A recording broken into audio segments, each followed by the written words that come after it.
tonight? Yeah, so I'm ready, Lori. Okay, see, what day is today? Anybody know? May, I'm like my mother. I have no idea what day it is or where I am. Okay.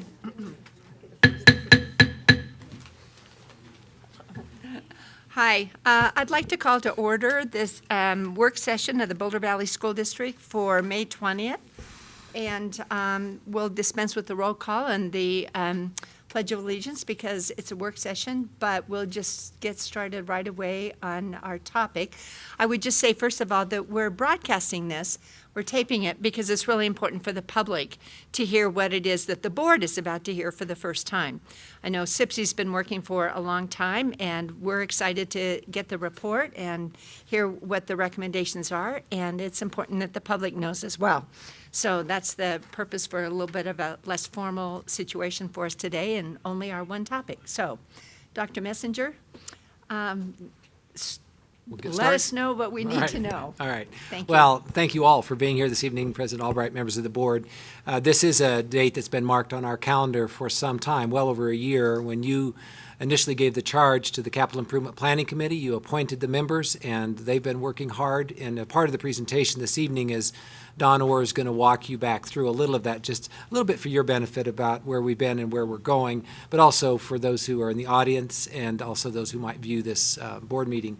So I just want to, before I turn this over to Don Orr, Assistant Superintendent Don Orr, is really just say a few words. I didn't act as superintendent. I did not actively participate in most of the CIPC Capital Improvement Planning Committee meetings through the course of over a year, but I did sit in on most of them and have a chance to observe and to listen and occasionally ask questions. I just want to give credit, and we'll do this more than once, I'm sure, but the commitment of the individuals, I mean, I was so impressed initially that more people would apply to serve on this year-long committee than we could actually appoint. So that was part of our first challenge. Don and I had to select to get a representative group, and knowing that we couldn't appoint everyone. And then to watch them give evening and day after day to do really hard work, heavy lifting. And I'm really pleased with what is going to be presented to you tonight formally. You've received it in advance in your board packet. I think it reflects the kind of quality of work, the talent, and the representative discussions that you would hope to have out of a capital improvement planning committee. And we know this is really important work for our district into the future. As those have done it before on serving on these committees and previous work of the other boards, we know how important this is. So anyway, I just want to publicly acknowledge their good work. And I also so you're going to, in a minute, get to re-meet. You've met before, the co-chairs of the CIPC committee, and so you're going to visit with them just briefly again. And then I also want to give full credit where it's due to Assistant Superintendent Don Orr.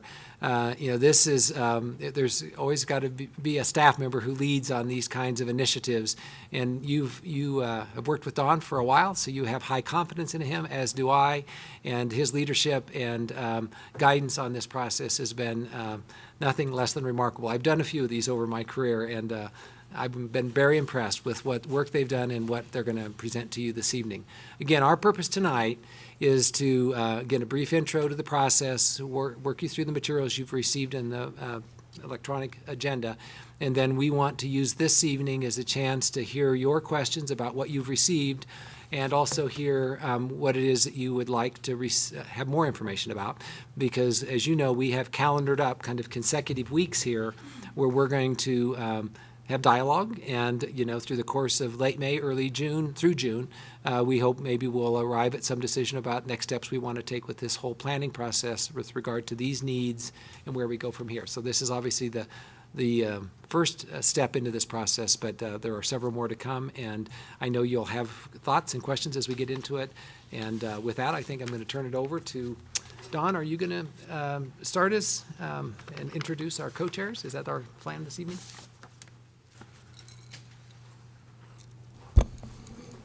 Thank you. I'm going to ask Adam Fell's friend Ryan to come up and address you briefly on behalf of CIPC, and then I'll proceed with my presentation. So like our other CIPC committee members, I just want you to remind that Fran and Adam both have full-time jobs, and so all their leadership in CIPC has been above and beyond, just like all of our other volunteers. So thanks, Fran and Ryan. Thank you, Dr. Messenger, and members of the school board. It's always an honor and a privilege for me to be asked to participate in a community-wide committee. I love this community. I love our schools.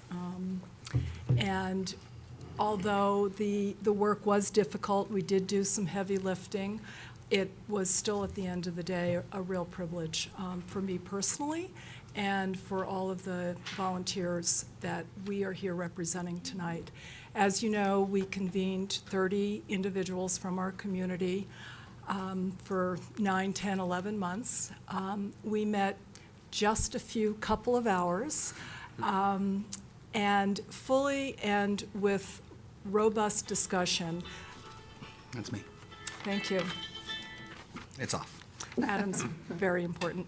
He is the second part of this presentation. You know, I'm sure you all have heard the process, and you've heard from individuals from our committee and from the community.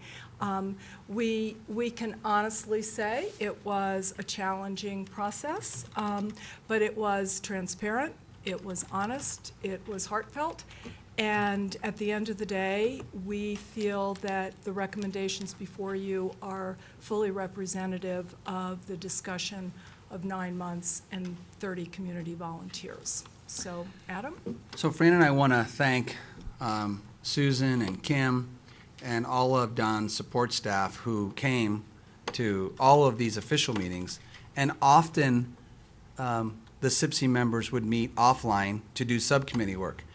Countless hours, literally, were involved in this work. And it's because of that in-depth work and passion and the subcommittees asking good questions from staff that pushed this conversation. At times contentious, but mostly out of passion for really digging deep into facility needs of our district. And we feel confident that the package that you're going to be reviewing tonight is a valid representation of facility needs that we believe as a CIPC need to be addressed through board discussion and leadership discussion tonight. What I want to say is the inventory that you got was approved in a consensus-based manner, meaning even though it took a while, the package that you have has 100% support from the entire CIPC community. And we really are proud that we're able to listen to everyone's point of view and passionate discussion about real needs, facility needs and educational needs. And we are able to present you tonight with a consensus point of view, which is often hard to come to. And we're proud of this committee, and we hope tonight is the beginning of like as Dr. Messenger said, the opportunity to really explore what next steps you all can do to address these serious facility needs for our district. And we want to thank Dr. Messenger and Don for their confidence in allowing us to be a part of this robust community-wide conversation. Thank you. Thank you. Don? Great, thanks. So I'd also like to echo our superintendent's comments related to CIPC. Tremendous group of individuals, very dedicated. The knowledge base was far surpassed what I thought we would.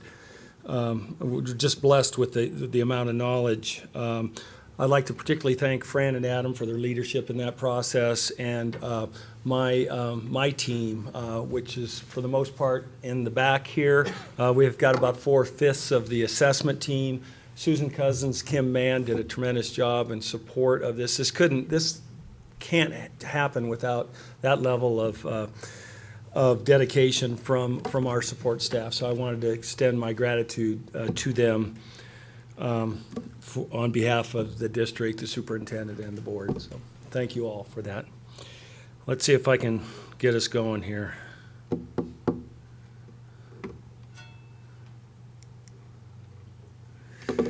Okay, we're on. So, you know, what is CIPC? This slide just outlines the charge of CIPC. It was really to advise the board regarding long-term needs of the district, and they work closely with staff to identify and prioritize capital improvement needs and ultimately update the educational facility master plan. throughout this process, we tried to keep CIPC apolitical. We tried not to have them influenced by what they felt the voters may support if in fact there would be a bond measure, and tried to get them focused just on quantifying what the needs are in the district, what are our deficiencies. And I think they did a superb job in doing that. As mentioned, 30-member group representing all demographic characteristics of the district and geographical range of the district, met 14 times over 12 months. Again, tremendous amount of knowledge and expertise, and I will say a very dedicated group. Looked forward to the meetings, and we had some very lively discussions. So the process is what was set up to be very inclusive, much more than the 2006. We had many opportunities for public input and to engage key stakeholders throughout this process. This slide illustrates a handful of those. The community meetings are the CIPC membership reflected community members. All of our meetings were open to the public. We solicited as a standing agenda item community or CIPC member comments, what they've heard from the community. Let's share that with the balance of the committee. We had online forums. We had an opportunity for the community to contact CIPC through emails. You all attended our community value meetings. We had great attendance on that. We did the BVSD online survey. We had conversations. We've asked our principals at all of our sites to engage their school community in this process. And then finally, there'll be opportunities for public input at subsequent Board of Education meetings. So the needs and deficiencies were identified by two methods. The facility assessment was conducted by BVSD project managers and identified the deficiencies and needs of specific buildings. And those deficiencies fell into 5 subcategories: FCA, facility condition; PCA, program compatibility; ANA, athletic needs; PNA, playground needs; and then sustainability needs. And additionally to that, CIPC broke into subcommittees, and they looked at the broad needs of the district and identified items related to the following topics: enrollment, district-wide needs, security and safety, information technology, health and physical development, and educational innovation.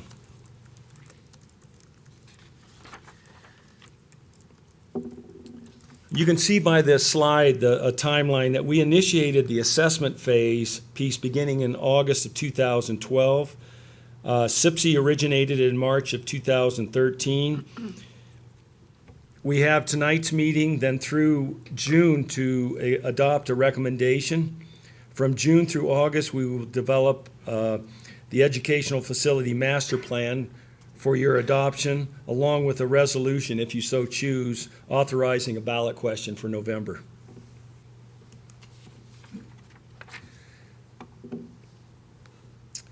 The facility assessment provides a comprehensive, objective, and defensible view into the state of our buildings portfolio.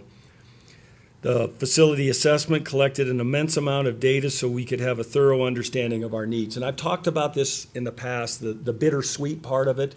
This whole process is data-driven. We collected just an unbelievable amount of data, more so than any district that I've been able to find. And we've done a fair amount of research on other districts' facility master plan. The good part of that, it's data-driven. It's useful information that will help guide the board in making decision. The disappointing piece about that is the magnitude is so great, it's difficult to fund all of it. And so that's some of the struggle that CIPC had, was the prioritization of our needs. We joked earlier when we reported to the board, I think Adam mentioned that we'll come back to you for $1 billion worth of needs. And that was probably 9 or 10 months ago. He wasn't that far off. We're about $866 million in identified deficiencies throughout the district. So culling that down to a package that addresses our most critical needs was a major challenge of CIPC. The project managers did the thorough inventory. I mentioned earlier this 2-year effort they were involved in, and here's what was accomplished through that. We have consistent industry standard process, the same process that the state of Colorado used in assessing every school building in the state, although ours was more thorough and more comprehensive.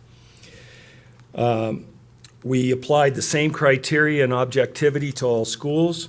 We evaluated buildings and inspected all elements. We validated all the unfunded needs still remaining from the 2003 assessment. We met with principals and maintenance staff for input and to review findings. We consulted, where necessary, outside consultants on certain elements of the buildings, particularly roofs and air conditioning. We inventoried hazardous material throughout the district, and ultimately we prioritized and categorized the needs. The facility assessment provides a comprehensive, objective, and defensible, I mentioned that, view of the state of our buildings. The data collected during the assessment was assigned to 5 different categories, the first and largest of which is the facility condition assessment. The facility condition assessment, and that's the FCA portion, the beginning on your spreadsheet we'll talk about later, documents all current building deficiencies encompassing the structure, systems, and components, and estimates the associated costs for repair, renewal, and code compliance. Identified deficiencies are assigned into subcategories according to the function and condition of each. For example, boilers are critical to a building's operation during the winter months. Boiler replacement for a particular building could be a Category 1 or a Category 2, depending on age and condition. A boiler that has very frequent service calls and is likely to fail sooner would be a Category 1. An aged boiler in another building with fewer service calls and a longer service life expectancy could be a Category 2. All life safety deficiencies are classified as a Category 1. FCA also includes special categories such as ADA, hazardous materials, air conditioning, and kitchen and cafeteria renovations. Oh, yeah, here, thanks.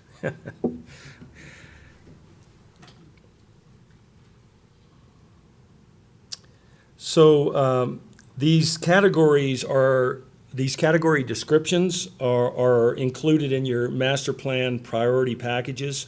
I'll only mention the categories that are proposed for funding. That's Category 1, which is currently critical.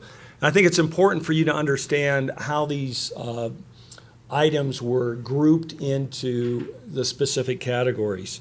Currently critical means it needs immediate attention or action to return a facility to normal operation, stop accelerated deterioration, or correct a cited safety hazard. Category 2, potentially critical, needs action within 1 to 2 years to prevent further deterioration, interruption, or avert a potential safety hazard. Category 3A, not yet critical. We've classified those items as needing action within 3 to 5 years to preclude deterioration or downtime. And then Category 3B is necessary, not yet critical, needs action within 5 to 7 years to preclude deterioration or downtime. A standalone category under FCA I mentioned was ADA, that's Category 5A. ADA is at a high priority, or restroom renovations. They do not meet current code, but not a life safety issue. Category 6A is hazardous materials, high priority requiring abatement. Category 7, air conditioning. We broke that into two categories, A and B. Category 7A is air conditioning 5 problematic schools that we've had, even with our best efforts, we've had difficulty in lowering classroom temperatures. And then category 7B is air conditioning 5 schools where we have extended learning opportunities. Category 9 is, as I mentioned, the kitchen renovation, cafeteria renovation, and equipment replacement. The FCA represents the largest category of all needs. These are deficiencies that weren't addressed in the 2006 bond or deficiencies that have arisen since our work in the 2006 bond. And as you know, our cap reserve budget does not provide adequate funding to address these, forcing us to go to the voters for bond funding as our only mechanism to address these needs. FCA project examples, I'll quickly go through these. FCA 1 would include fire alarm upgrades, intercom, exhaust upgrades, security upgrades, fencing, building code issues, emergency gas shutoffs, exit signs, fire sprinkler components. FCA 2 would include electrical upgrades, boiler replacement, roofing, door hardware, HVAC upgrades, masonry upgrades, operable walls, clock upgrades, communication upgrades, site paving. Category 3 would be HVAC improvements, site drainage, lighting, standby generators. 3B, door replacements, door hardware, interior finishes, interior specialties. 5A, ADA upgrades to restrooms. That would include staff and student, ADA workstations, science rooms, etc. ADA access to learning spaces. FCA 6A, ACM ceilings, flooring, pipe, insulation, that's asbestos-containing material. FCA 7, air conditioning of non-air-conditioned schools. We mentioned those 10 schools. And then FCA 9 is the new and replacement equipment requested by food service and kitchen and cafeteria renovations. The next category is program compatibility, or PCA. Approximately 2/3 of the $298 million bond package in 2006 addressed PCA needs. And so if you're wondering why such an imbalance between FCA and PCA, the emphasis back in 2006 was on PCA. 2/3 of that $300 million went to address PCA needs. So we have fewer PCA needs in 2014. The program compatibility identifies spaces or building amenities that are needed to deliver the educational program in a building. The program deficiencies were identified by interviewing school principals and departments responsible for special ed, curriculum, security, etc., to identify their specific needs. The deficiencies and needs are placed into 5 subcategories according to how significantly they affect a school's ability to deliver the educational program. And again, I'll only describe those subcategories that are proposed in this package for funding. Category 1, inadequate facilities that prohibit ability to deliver program. Category 2A, inadequate facilities that negatively impact ability to deliver program. 2B, inadequate facilities with negative impact on functionality and operation of the school. And Category 3A, inadequate facilities with minor impact.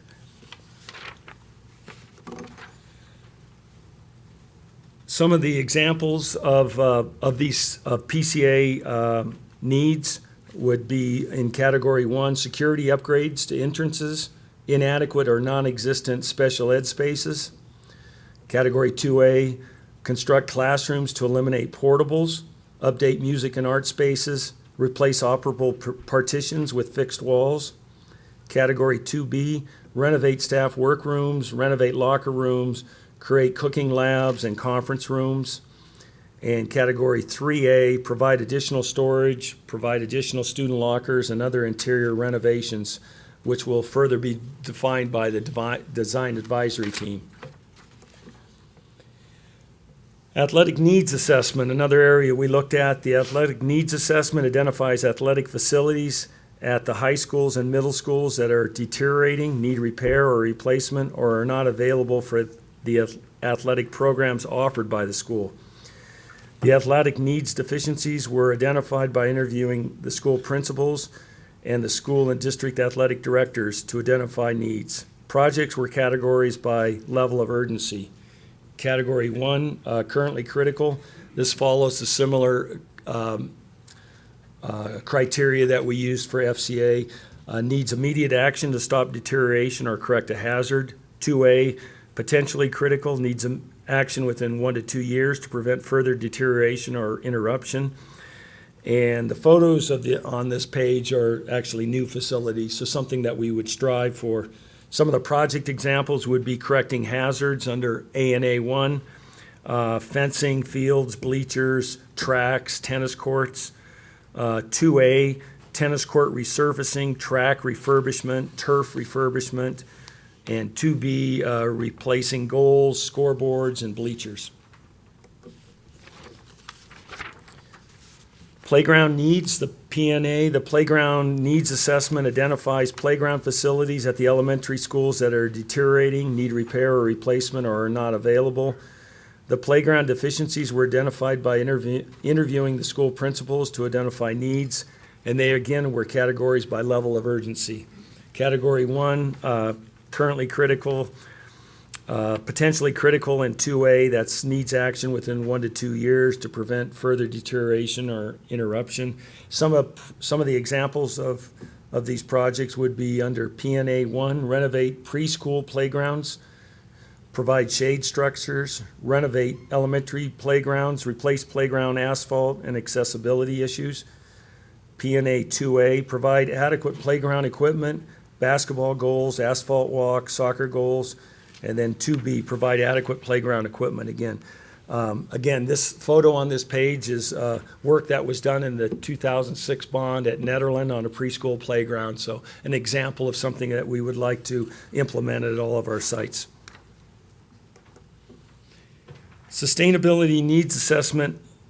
This assessment identifies sustainability improvements that are consistent with the district's sustainability management system and are improvements that will reduce energy consumption in the building. This green dimensional assessment supplements existing information with the added dimension of sustainability. The evaluation focuses exclusively on identifying greening opportunities that would deliver desired results, including energy cost savings, reduced emissions, and progress towards our energy management goals. Category 1 in this classification would be projects with the greatest energy savings potential, including deep retrofits, retro commissioning, and gym lighting. And category 2 would be deeper energy retrofits, including HVAC controls, pipe insulation, and interior lighting. So to identify needs beyond the school, individual schools, CIPC formed 6 subcommittees. Each subcommittee established and prioritized recommendations for their topic area, which were presented to the group as a whole. The subcommittees, as you can see, they self-selected, they met with district staff, researched other school, district, and community facilities, researched best practices, and developed and prioritized recommendations. I'll quickly go over the what was asked of these subcommittees. The enrollment subcommittee was asked to identify and evaluate the need to construct new facilities or expand existing facilities to accommodate growing enrollment or programs. District-wide subcommittee was asked to consider capital improvements that affect services provided to the entire district. Security and safety was asked to review BVSD's capital needs in order to enhance student, employee, and facility safety and security. The subcommittee worked with BVSD professionals, reviewed consultant reports and industry publications, and looked at best practices from other districts to come up with its recommendations. The Information Technology Subcommittee worked with IT Educational Technology Division of BVSD to identify improvement needs related to information technology strategic plan. Health and Physical Development Subcommittee met with school athletic directors and the district's director of athletics. The group's goal was to increase participation in a positive, healthy fitness activities across the district. The recommendations are intended to create equitable indoor and outdoor event facilities that can be used for physical education, athletics, performance, and community events. And then finally, the Educational Innovation Subcommittee was formed to explore how ideas and capital improvements related to creating innovative learning environments could be included in the master plan. The subcommittee did not create specific recommendations. Rather, a set of guiding principles will be established based on the work of the group that will inform the architects and the design advisory teams of what we hope to achieve in terms of educational innovation in renovation and construction projects.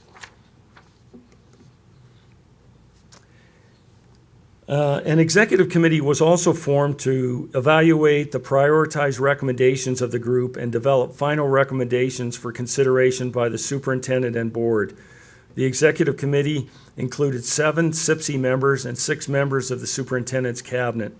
With the inclusion of the cabinet members, the executive committee was able to provide a higher level perspective on the subcommittee recommendations, evaluating their comparative value to each other and entire inventory of needs as a whole. Okay, now we're going to get into the meat of the presentation. So CIPC has forwarded you 3 priority packages included in the master plan, and I believe it probably is easier for you to look at the 11 by 18 sheet, and we made copies for the audience in the back. Looks like they have those.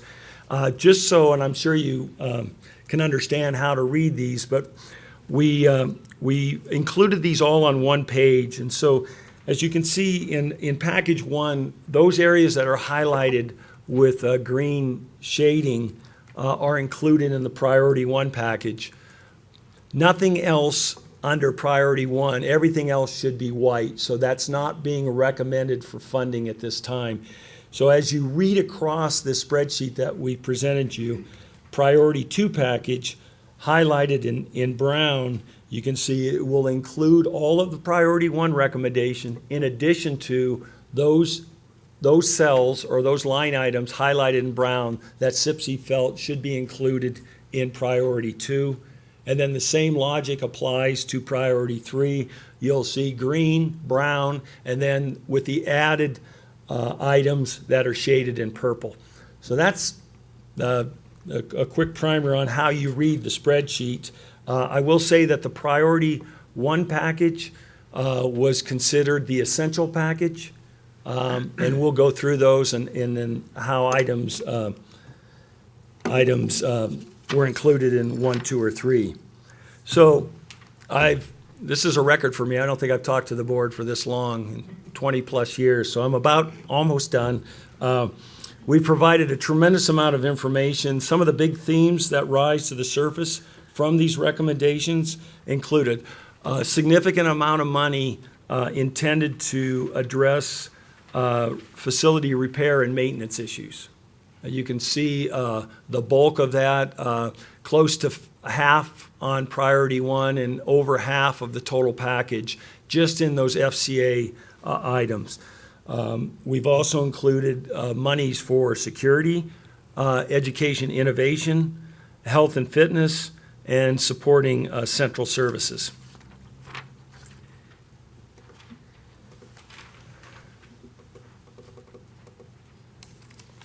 So I'm not sure how to okay, Mela did it for me.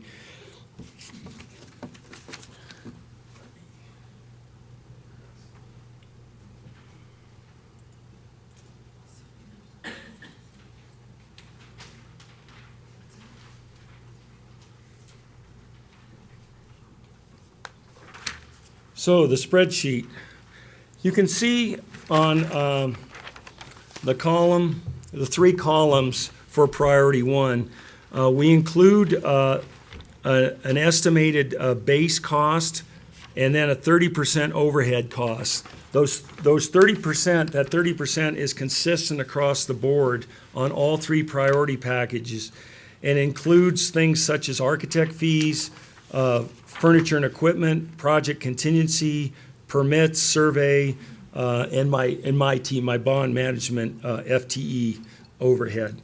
We've also built into these packages inflation at 9%. We averaged, we consulted other districts, we talked to contractors, we looked at estimated inflation, what they're applying in their projects that they're bidding out, and then we average those numbers. And so you'll see a 9% inflation across the board. And then also built in a program reserve. We were fortunate in 2006 where we did our work during the recession. We got very competitive bids, and we made a good return thanks to Leslie and our investments of the bond. We're not so optimistic this time. We're hearing labor shortage. We're hearing material costs increase.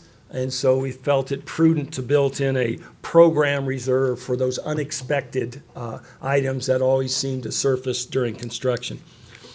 So getting back to this spreadsheet, again, the green priority one package is the what's considered essential. FCA 1 through 4 are building conditions. They address building conditions. And then 5 through 9 are really specialty items. We talked about ADA, hazmat, air conditioning, kitchen, cafeteria renovations. So we broke all of these out by category, including the assessment piece, the 5 areas there, and then the 6 areas for the CIPC subcommittee recommendations. That package, well, I can quickly go through 2 and 3 and then open it up for questions if you wanted, or do you want to break and just talk about package 1, or would you prefer an overview of all 3? I just have a couple questions to make sure I'm reading this correctly. Can I ask those now? So in some cases, the number going across between priority 1, 2, and 3 changes and goes Yeah. down. Is that because investment in some of the priority 2 things will reduce the cost of some of the priority 1? Yeah, so some of the work that would be planned to occur in priority 2 would be offset. So for instance, air conditioning.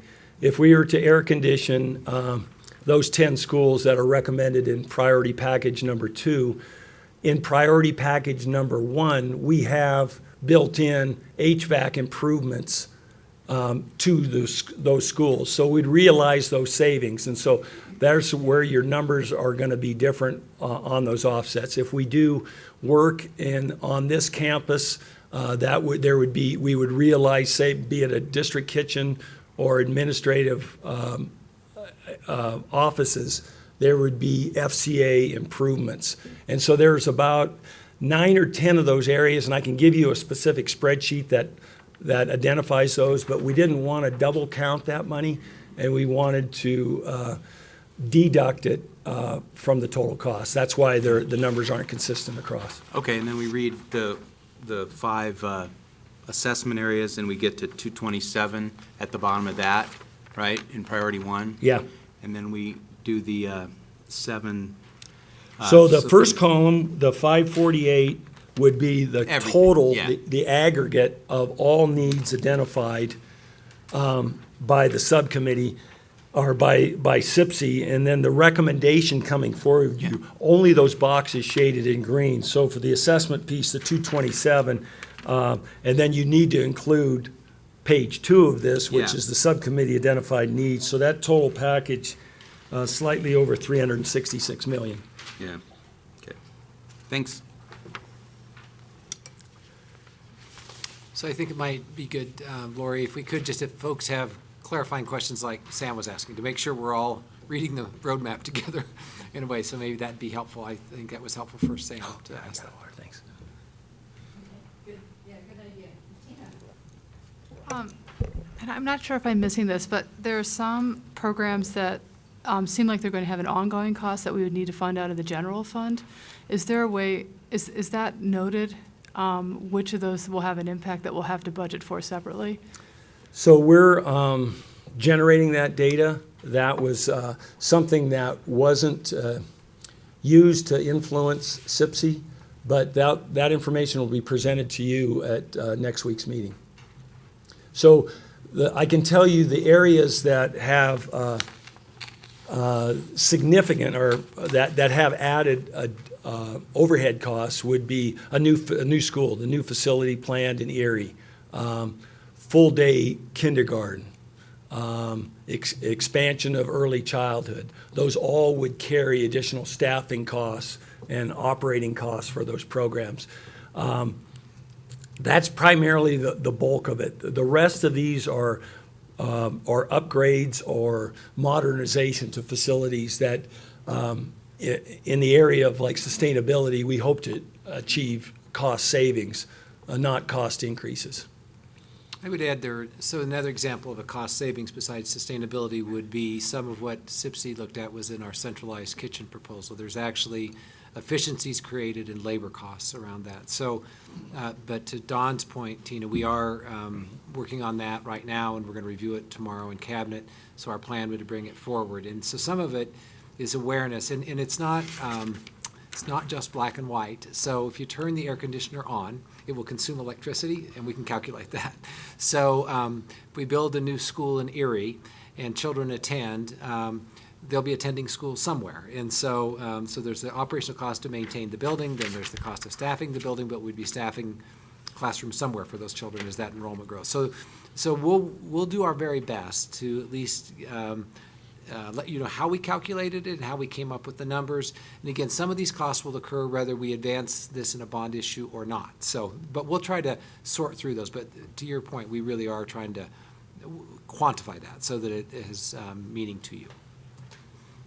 One other thing in the, I think it was the Education Innovation Subcommittee report, they talked about the one-to-one idea as one of the possibilities that schools could do with the money that would come down, and that there was a cost for the repair and refurbishment of the devices as well as embedded professional development. And is that, and that neighboring districts have done mill levies. And I'm just wondering if you could indicate if there's a possibility to get funds from different places besides the general fund, so that we would know, just what the different revenue streams might look like, or I'm sorry, where we could get the money to cover some of these. So an example that Don gave actually is the full-day kindergarten space. So if we build out, which is in here, space so every elementary school could host full-day kindergarten, then what we know is there's the building of that. There probably is some cost to maintain it, heating and cleaning.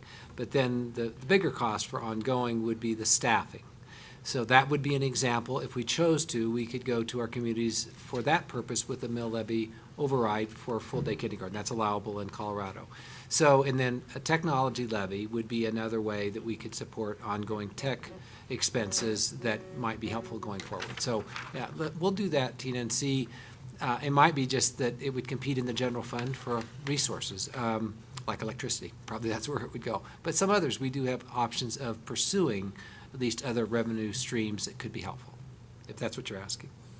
Okay, thanks. Any other clarifying questions? Any other clarifying questions or issues about this? So you can see, I get a sense that the board has an understanding of how to read down through the columns on the green. Now, when you jump over to Priority Package 2, you can see those areas that are shaded in brown are in addition to what was included in Priority 2. I'll just mention a couple of ones that are fairly significant. You could see FCA 3B, category facility condition, necessary, not yet critical, but needs action within 5 to 7 years. That's a $56 million line item, huge. And Priority 2 package is suggesting funding that at 30%. So that category and the PCA 2B, inadequate facilities with negative impact on functionality and operation of the school, funded at 70%. So those are the two that are being recommended, not at full 100% funding. The rest of them are. So it's probably PCA 2B probably could have gone 100% to make it a little bit clearer, because it's not much difference between 70 and 100. But the FCA 3B was pretty significant. And so a recommendation of only 30% funding in that category under Priority Package 2, but the full 100% funding in Priority Package 3. The other areas that are of significance in Priority Package 2 would be the air conditioning of those 10 schools I mentioned. The sustainability funding, slightly over $9 million for energy-saving improvements. The district-wide, the expand the training and professional development facilities and renovate administrative offices. That talks a little bit, Tina, about the support there for the tech function that we're talking about, the one-to-one, giving us a lab or training space opportunity to train our teachers so that they can implement that. We looked at some added things in IT, audio enhancement in every classroom, and then extend BVSD internet to select affordable housing projects.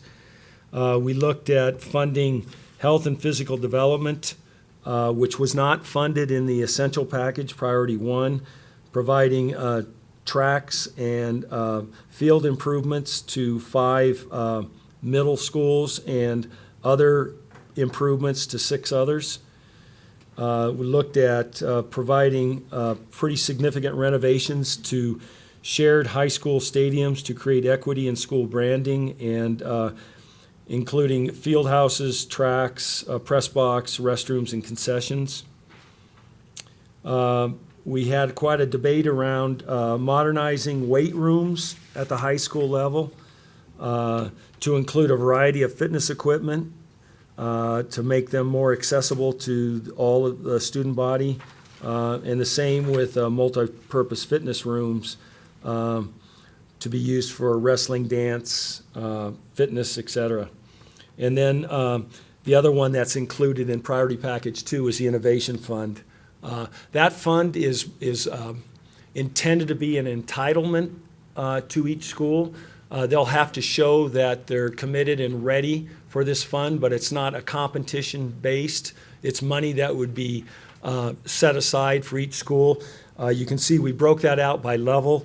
Primarily, that's driven by the size of the building. Elementary schools at $200,000 each, middle schools at $400,000, and then high schools at $800,000. So that's primarily the distinction between 2 and 3.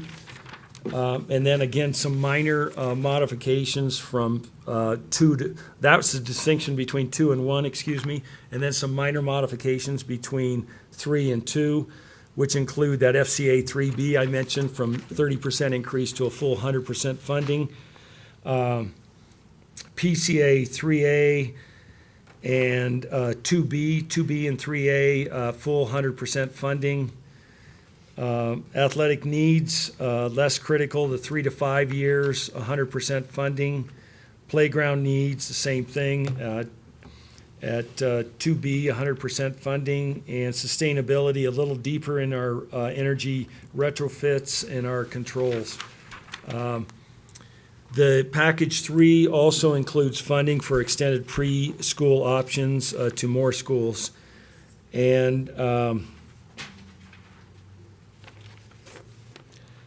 it also deals with health and physical development, bringing select high school tennis facilities up to 8 courts, allowing teams to play simultaneously where possible. So package, I mentioned 2 at 366, package 1, package 2, 507 million, and package 3 at 576 million.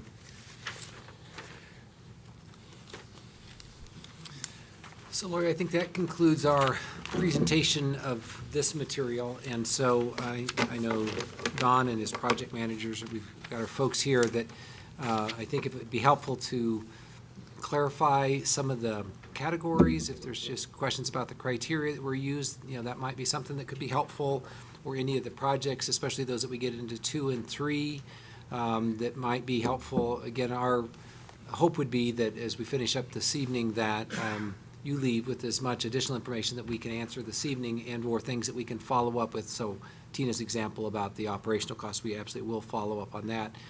Our hope would be that a week from tonight, when this item's listed again on your agenda, that we would actually be prepared to bring back to you a recommendation about which of these packages or combination from our office that we'd recommend to the board to consider going forward. So that would incorporate not only this good work that you're seeing this evening, but also the work from our community meetings, the work from BVSD Listens, all that information you've received. Plus, in the next week, we will have a chance to receive the results from the scientific polling that has gone on. And so there are several things we're looking at there. We'll bring that to you next week, and that would also help inform our recommendation about the quantity of a potential bond that would occur this November. And then that would just be a recommendation, obviously, for you. And then we would hope that evening and subsequent that we'd begin to narrow in on if we have a package of such magnitude, whatever that is, then are these the right things in it, or what things might you want to move out or rearrange the priority. Once, so I'll just say that it's probably obvious, but once we agree on an amount, if we do, of going forward, it doesn't matter how things are prioritized within that box. It's just either it's in the box or it's out. Well, if it's in and we go for a bond and it passes, then we'd fund everything in there. And so part of the reason CIPC went through this work of prioritization is so they could give you some sense of magnitude around those needs. But then, what we've said to CIPC from the beginning and reinforced at the end, that they're handing it off now to the governing board and staff so that we can hopefully either endorse, affirm those priorities, alter them, add to them, take them away. But that's really, and then ultimately what would be in a package going forward. Let me just do a little bit of a fast forward. I'll reinforce what we've been communicated to you in advance, but Don mentioned earlier, our hope would be by the end of June that there's agreement with the board about the size of a package that we might consider going forward in a bond. And then we would come back in August with bond language for you to consider that would capture what you send us off with in June. And then at that point, once we know a dollar amount that you would give us direction in June on, then we will prepare between June and August what was done in the last bond issue. What seemed to be helpful was a school-by-school analysis of the implication, because these are really gross measures of the application of the criteria across the district, and it's a big number, obviously, lots of big numbers. But once we settle in on a number of the size or the magnitude, then we'll run it backwards, and then we'll go through every school site and be able to say, this is the amount that would flow to school A, and these are the kinds of projects they would do. We have 2 relatively new schools in our district, so those would be examples where a lot of these things won't be as costly or impactful because they're relatively new. And then others might be more so because of the package you agree to and then applying that criteria.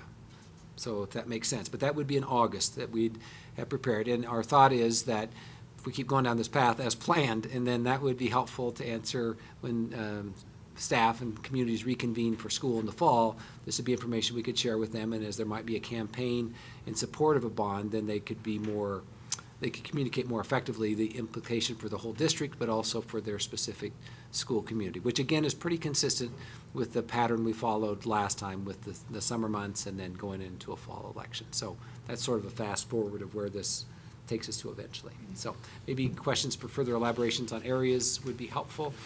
We sent a note on Friday to you, and I know you did because you sent emails on it, is that the CIPC page, the link we sent you to, has the reports of each of these subcommittees. So as I said, our intent wasn't to represent all those to you, but those are all there. But if there are any of those that You just need more information than, either it might be on the website, or we could certainly get it to you in the interim so that you'd have that before next week, so, if that's helpful. So with that, Lori, I think, we'll do our best to answer any questions or hear comment. Well, and maybe we'll do our best to ask questions, because there's a lot of information here. A lot of and- information, we And a understand. lot of questions, and I know I, for one, was pretty overwhelmed with the amount of information that came on Thursday. I was glad you sent the link on Friday to remind us of what's on the website and what the committee has done, because those articles were very helpful as Good. well. That's good. To explain a little bit more in detail for me.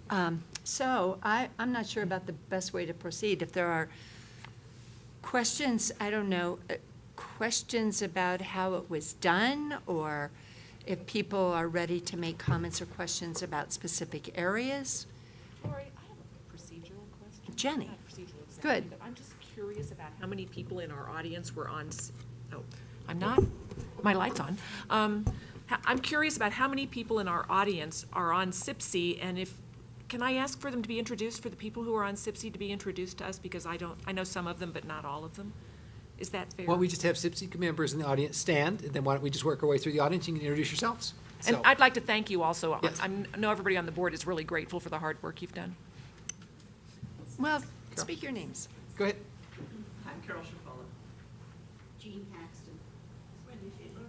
Amanda Crisp. Thank you. Thanks for being here this evening.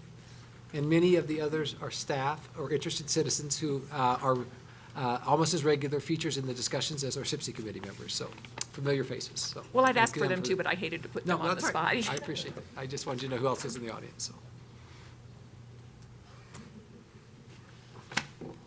Okay. Board members, are there any, who would like to ask one simple, easy question first? Tom, please. So let me ask a top-level broad question.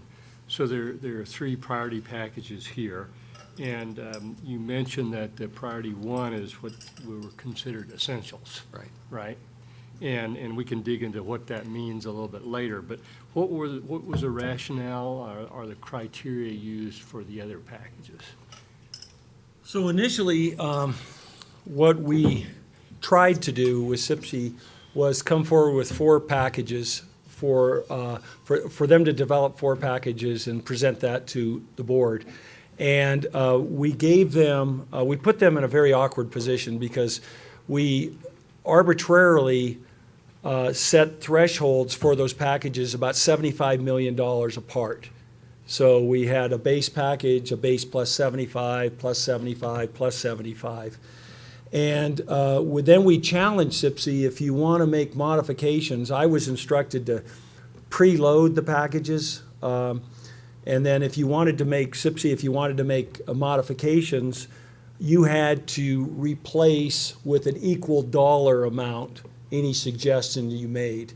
And that just was not realistic, and I, again, I'll apologize to CIPC. We put them in a very awkward position.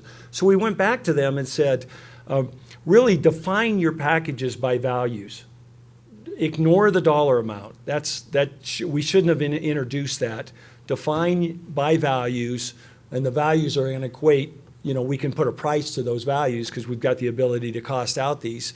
And it seemed like during that CIPC meeting, and that went extremely well, but during that meeting there was, and at the executive meeting, there was a lot of give and take between the four packages, primarily the middle two, B and C. So we went A through D, but there was a lot of, I want to put something on B that was on C, or I'm going to take something from A and put it on B. So a suggestion was made to consolidate it into three packages. And so no magic. You can see there's no dollar threshold between the two. Package 3 is just slightly higher than package 2. That's how it all came about. Okay, so let me make sure that I understand y'all. So basically, it was a priority ranking by CIPC, and then an agreement between, okay, what are the bins, right? Is that fair or what? So I think another way to look at it is that, so if we thought we could just dial up $572 million, it'd probably just be one package. But the conversation we had over months was that might not be realistic. And so what would be that essential thing? If we could only do one thing, one big thing, what would be first dollar spent in that priority one? And so if we decide ultimately we can only do 250 million, then obviously we have a task to work together to get priority one down to a number less than it is. But then sort of the logic behind it was that, well, if we could do all of priority one, all essential, what are the things we'd spend the next dollar on? Well, that'd be any one of the things in priority two.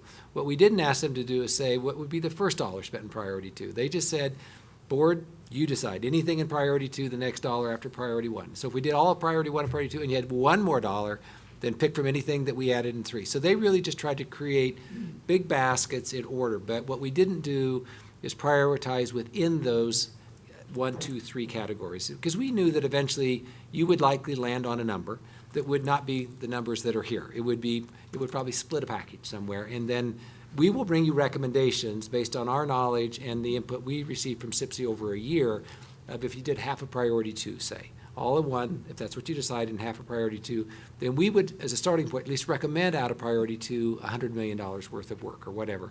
So, so these are broad bands, but I think generally you can say CIPC as a group felt everything in one would, in their opinion, should come before anything added in two, and all of two completed before anything added in three.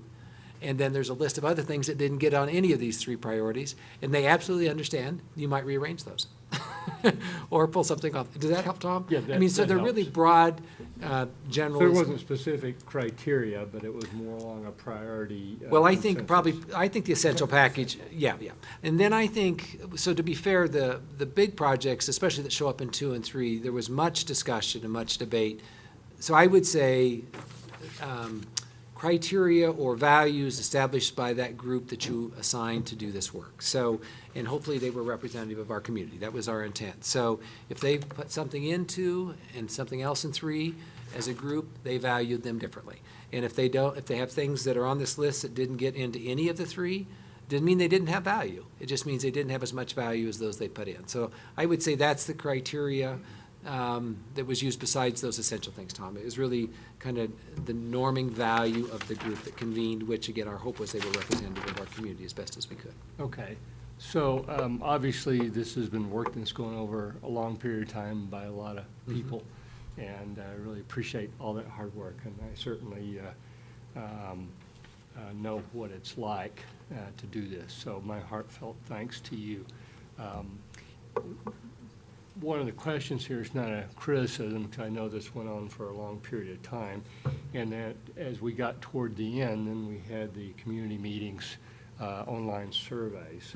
So what part did those, the data that came from those sets, influence the priority ranking in this package? So all that information, well, as you know, you were all there.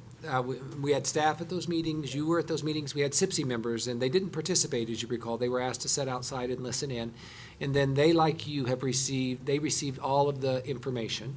So sort of the last chapter of our work together, we didn't go through and go line by line through all the comments, but they had that information, so it was both what they took away from it, and so I would say it helped influence their final decision-making, so that it was introduced to them as because it was compiled before they finished their final set of recommendations. Okay. So that data influenced the priority ranking? Well, it certainly was provided to them, and I mean, the reality is there weren't a lot of inconsistencies of what we heard versus where they were already. I mean, there were some differences, but as you know, there were some differences within the groups on the evenings we were all together. So there was variability there, which we would expect at a community meeting, and there probably was variability in the opinion. But certainly they were given that information and provided as they finalized their last set of recommendations. Okay.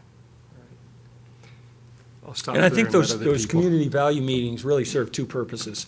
The first one Bruce just identified, and the second one was really to educate the community. Most of our patrons in this district do not have kids, or the voters do not have kids in the building. So they don't know the condition of our buildings. CIPC, the same goes for CIPC. We held almost every meeting at a different school to sort of highlight the needs of a particular location, or we even went to some of our newer schools to showcase some of the improvements that were made. So the community value meetings, it was an opportunity for us to educate the community as far as this significant list of needs that are present in BVSD. Or if I could, I'd like maybe to do an addendum on my comments to Tom, because I think Don touched on this, but it would probably be an opportune time to go back to it. So the values around the areas that were beyond the essential package, that's really why we formed the executive committee, was that, so we had those 6 areas working in athletics and safety and security, so they were working within their areas. But what they didn't have the ability to do, because that's not what we asked them to do, is to understand how their highest priorities might relate to the highest priorities, because they were focusing just on an area. So part of what the exec committee did was had all those presentations come back, and then they were charged with trying to give overall priorities coming from all those different areas to build on that essential package. And then that went back and forth, and ultimately it was fully handed back from, we had an executive committee one night, and then the following week handed that back to the full CIPC, and that's really what drove the finalization of these packages. So we didn't want them to just be an arbitrary prioritization. We really wanted to bring all those back together and say, would a track in a middle school be more important than air conditioning the buildings? Or how would that compare to so it was kind of that forced values discussion, but we asked people to get out of their, so they worked in committees for a while and made their recommendations. Then we asked them to take off their committee hat. And that's not easy to do because they've been living with those areas. So then we asked them to look at it as a total group, but the exec committee helped shape that over time. So that was the other thing we did, Tom, is that the exec committee tried to kind of shepherd that through. And remember, we had CIPC committee representatives from each of the areas on the executive committee. Plus, then we brought in senior staff to engage in that conversation with CIPC committees. But ultimately, it was all handed back to CIPC. It wasn't the exec committee that made the final decisions, if that helps a little bit. Great, thanks.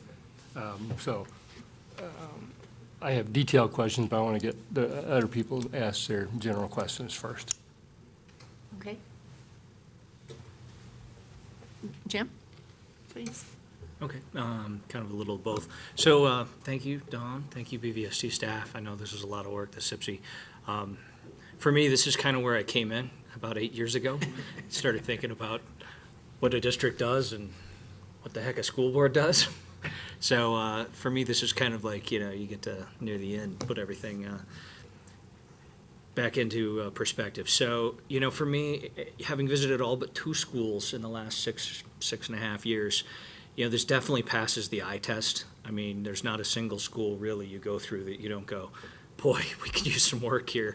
And part of me thinks, this is BVSD, really? We shouldn't need to be waiting to do this, but that's kind of how school funding in Colorado works, so I get it. One of the things I saw 8 years ago was a board struggle kind of with the last items out. They needed a bond package that fit a certain criteria because it looked like that was what the community would support. And they made some decisions around, well, it's better to get the money than to have to wait 2 years because the kids can benefit. So I've struggled with this for the last few days, looking at these lists and personally thinking that, for myself, I wish there was an option over on the other side that was the 800 and some odd million that Adam Fells talked about, because realistically, that's the number that I would be shooting for our kids. There's no sense in not going for what they need. We know they need it. But it's hard-earned tax dollars, so I get it. So one of my questions about some of these items here, and I'll start with the observation first, and that is going through the heat and calendar discussion that we had.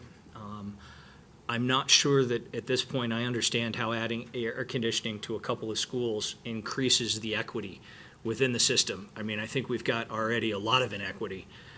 I maybe might feel more comfortable with it if it said increasing the equity of air conditioning throughout the district rather than picking schools. And I understand why that was done, but it doesn't seem to add to. It seems like that discussion, when it comes back to us in a couple of years with the heat, we will have set ourselves up pretty mightily if that's in there. The other one is on the central kitchen. So I realize it says central kitchen / warehouse, but a $12 million kitchen sounds like we could hire Julia Child next. And I know we serve a lot of kids, but I'd certainly like to understand what a centralized kitchen would provide, improve, increase efficiency, et cetera. And it doesn't have to be now. I would like to understand that better.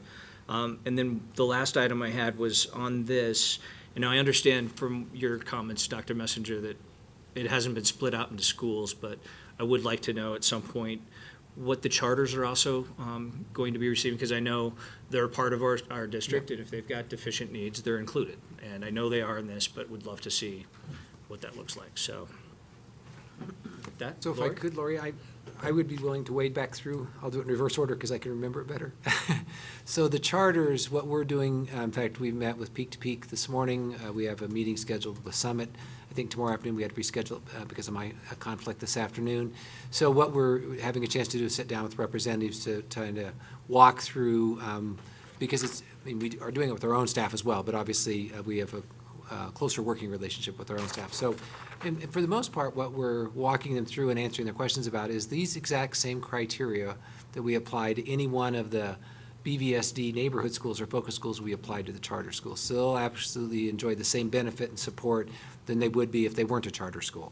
And so, as you know, some of those buildings are owned by the district and some of those buildings are not owned by the district. And so, but for this work around the essential package, if it's a health and safety issue or a security issue, they would receive the same support as any other school. So no better, no worse. And so if we have program needs, inadequate program, be it a cafeteria, an auditorium, they get the same consideration if we have a school that's a BBSD neighborhood school that's at. So that's the charter piece. So we are having individual conversations with them as well, Jim, just because, they've asked for it and we feel a need to do that. So Dawn and Deirdre and I met with Peak to Peak this morning, and again, our Summit tomorrow afternoon. With regard to the air conditioning, so there's really, in this Priority 2 package that has air conditioning for, I think, 10 schools included, it's really those two categories of schools, those that are, we just struggle with ever getting the heat down through ventilation because of their building structure or their location, and they have a history. And despite our efforts, even with the ventilation improvements, we can't get them there. And so that's one reason. And so, the one I visit every year is the one example is Broomfield Heights Middle School, because of physically how it sets on the campus, and it was designed to use solar heating, and it does it really well, except it does it in August and September, and probably right now again. So hard to cool down buildings is one category. The other is where we would offer summer programming because of where they're located. And so part of our commitment is, and we'll have more discussion around this, I'm sure, is that if we put air conditioning into a neighborhood school, and it's not one of the hard to cool down schools, but really one that we plan to have programming around the year, then our commitment is, as we invest summer school money, then, I mean, we're using those schools now, but our commitment would be to have summer programming in those schools. And again, we're fortunate right now that most of our middle schools already have that, so we're hosting summer schools there. So a lot of conversation about where those buildings are located, and we would draw students in, because we do not offer summer programming in all of our schools now and probably don't have the resources to do that. So we do clustering into schools, but we need to have schools within relative geographic spaces that we can cluster into. So that was the thinking around that. And the other thing I would just say in the community value meetings, we got pretty mixed review on the air conditioning, but overall a pretty strong concern about the environmental impact and the electricity cost going forward. And I think some pretty strong messaging to continue to move the calendar back to a later start date. So I think when we've talked about it administratively, we understand if we do just what this calls for, that we have an obligation to continue in calendar development to look at that August start date, because that, I mean, we've made a week's adjustment in the last 3 years on that, but there are some who think we need to make another week yet. So we're sure we'll talk about that in calendar committee. So I just want you to know, Jim, and I know you understand that, we've had those conversations internally about that balance. The centralized kitchen, I was just commenting, we certainly can send you additional information. We could do a presentation the next meeting if that would be helpful. So there are two things that are driving that besides quality of being able to control the environment better. We have 3 regional kitchens right now, Monarch, Centaurus, and Casey. We moved the one from Louisville Middle School to Centaurus a year and a half ago. The reality is they're really disruptive. I mean, the kind of traffic and flow and work that needs to happen in a regional kitchen is really disruptive in the school environment. And these school kitchens that we've made work as regional kitchens are totally inadequate. So we have, and that's part of the quality piece, because they're really not designed to do what we're asking them to do. And with our continued food service participation growth, which is good news, we're probably going to need a fourth kitchen in the near term, which would mean we'd get to select one more school to impact. And so, I mean, the kitchens in those schools were really never designed what we're using them for right now, and it's stressing the system, so it creates its own inefficiencies, it affects quality. And I think if the three principals were to stand at the podium, they'd say absolutely it affects what goes on in their schools, and they would welcome, I mean, they gave that testimony to the committee, they would welcome them to be somewhere else. I mean, you know, they've been good soldiers and they've done what we've asked them to do, but it really does not work very well. So those are the drivers, and then what I mentioned earlier is that we do think there would be, I mean, we've got the data to show that some operation wasn't part of the CIPC discussion, as Don noted, but because it was asked by CIPC on one evening, we did share with them what we project the actually ongoing operational cost would be reduced with one location because of just efficiency in the workforce mostly. So that's a snapshot, Jim. That's kind of what drove this discussion. But we can send you information on that. Leslie has that, and we certainly can do that between now and next week. And if the board chose after that, we'd be glad to at least share more information. But that's generally what was shared with the committee. Could I add just a comment on the air conditioning? So CIPC was given three options. You know, you'll see in the priority one package that wasn't funded, full air conditioning across the district, every school, about 92 million. And then an option for the 5 problematic schools, and then a separate option for the 5 with extended learning. In addition to that, there's around 18 million in FCA 1 and 2 built into it to address heating and ventilation improvements at all schools. And so some of that, as you can see where that number, Tom, goes down, it's those offsets, but we still, for an equity standpoint, we still are going back into schools, replacing unit ventilators and putting more efficient systems in there, improving air circulation, et cetera. Thanks, Don. I skipped that.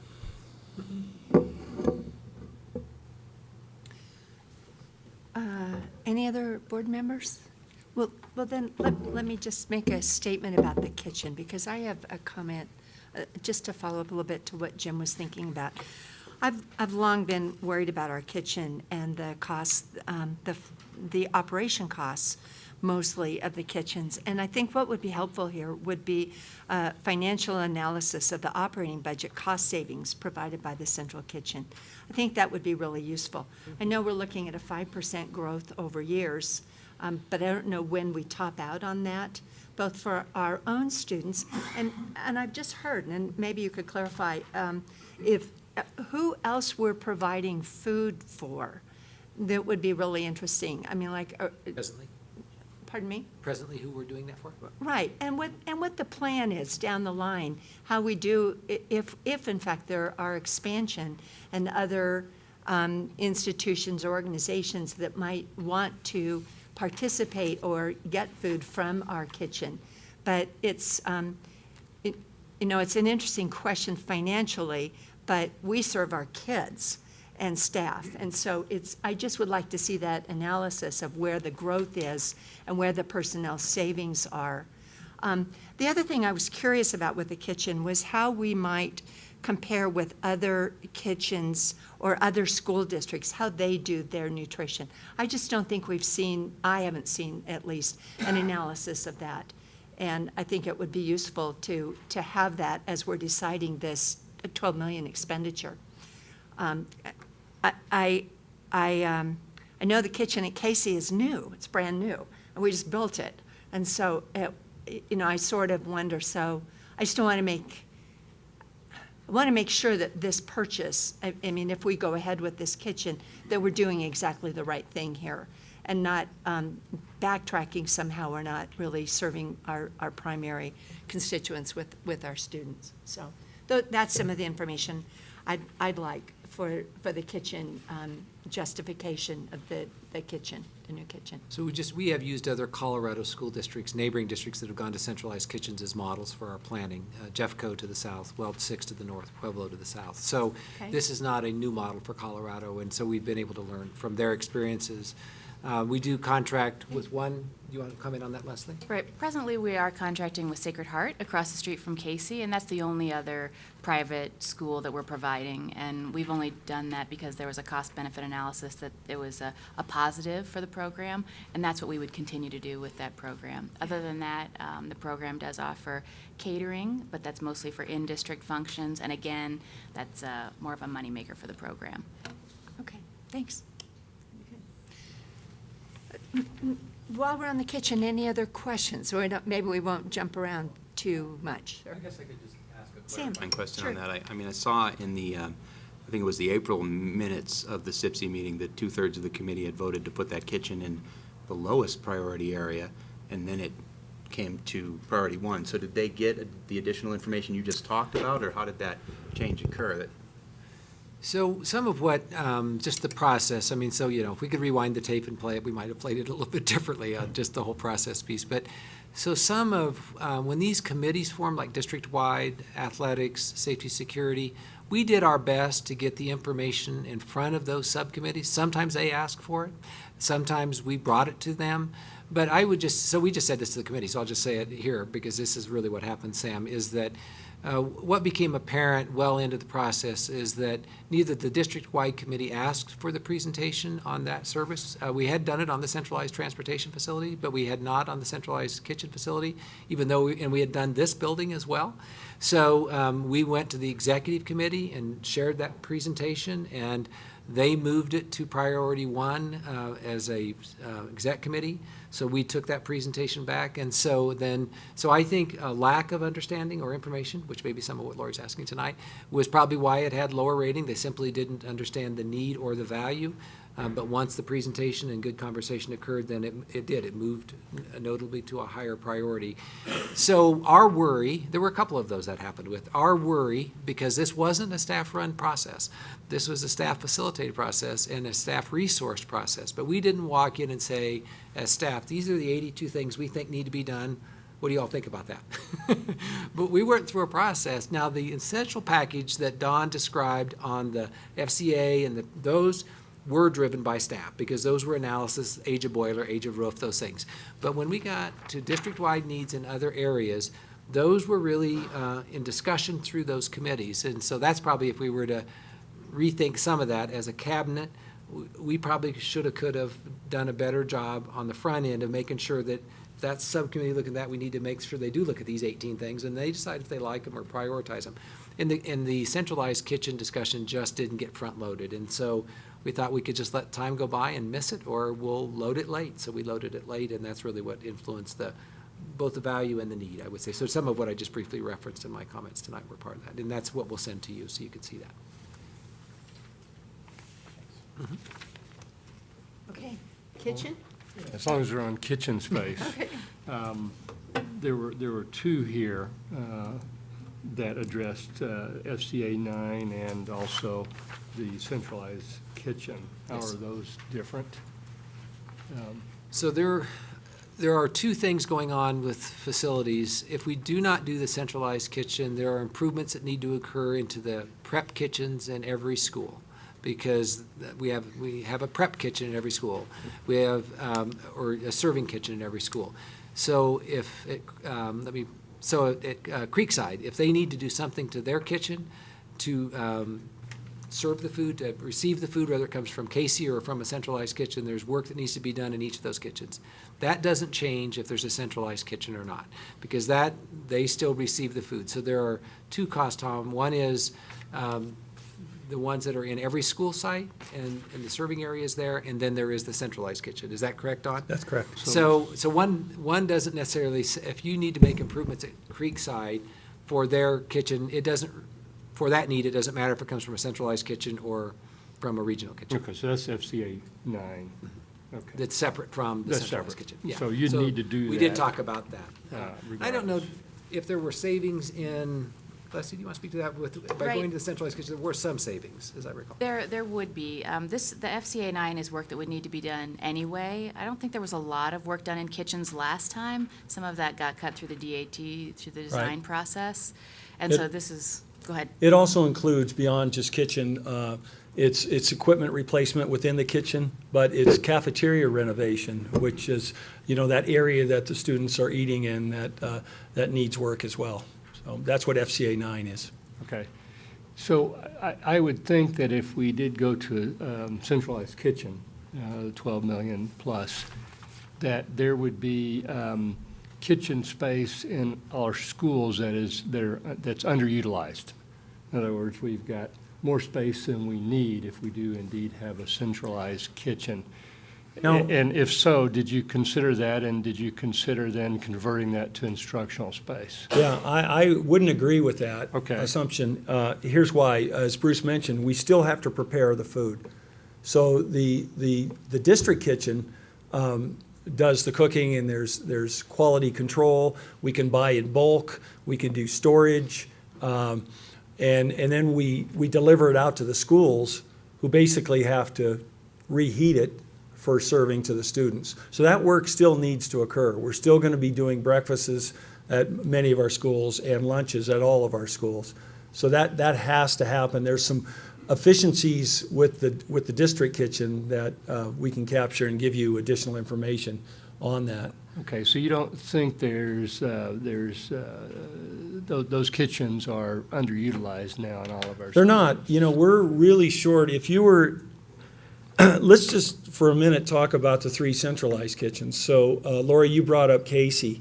That kitchen wasn't designed for a central kitchen. That wasn't supposed to be one of our district kitchens. So if you went out there, we lack refrigeration, we lack storage. All of that stuff spills over into other areas.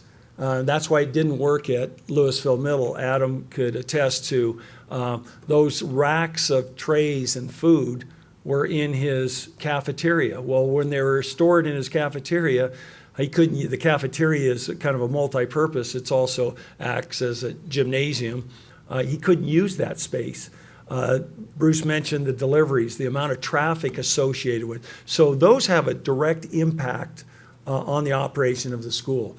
And it does make sense to consolidate that in one location. You can buy in bulk. We can handle the refrigeration and freezer space. There's better quality control. We can work with other outside entities that may have an interest. The kitchens at the neighborhood schools, we still need, we didn't touch that in the last bond. So our food service department went through with our project managers, and they did the assessment of, we just had a failed dishwasher at Centaurus.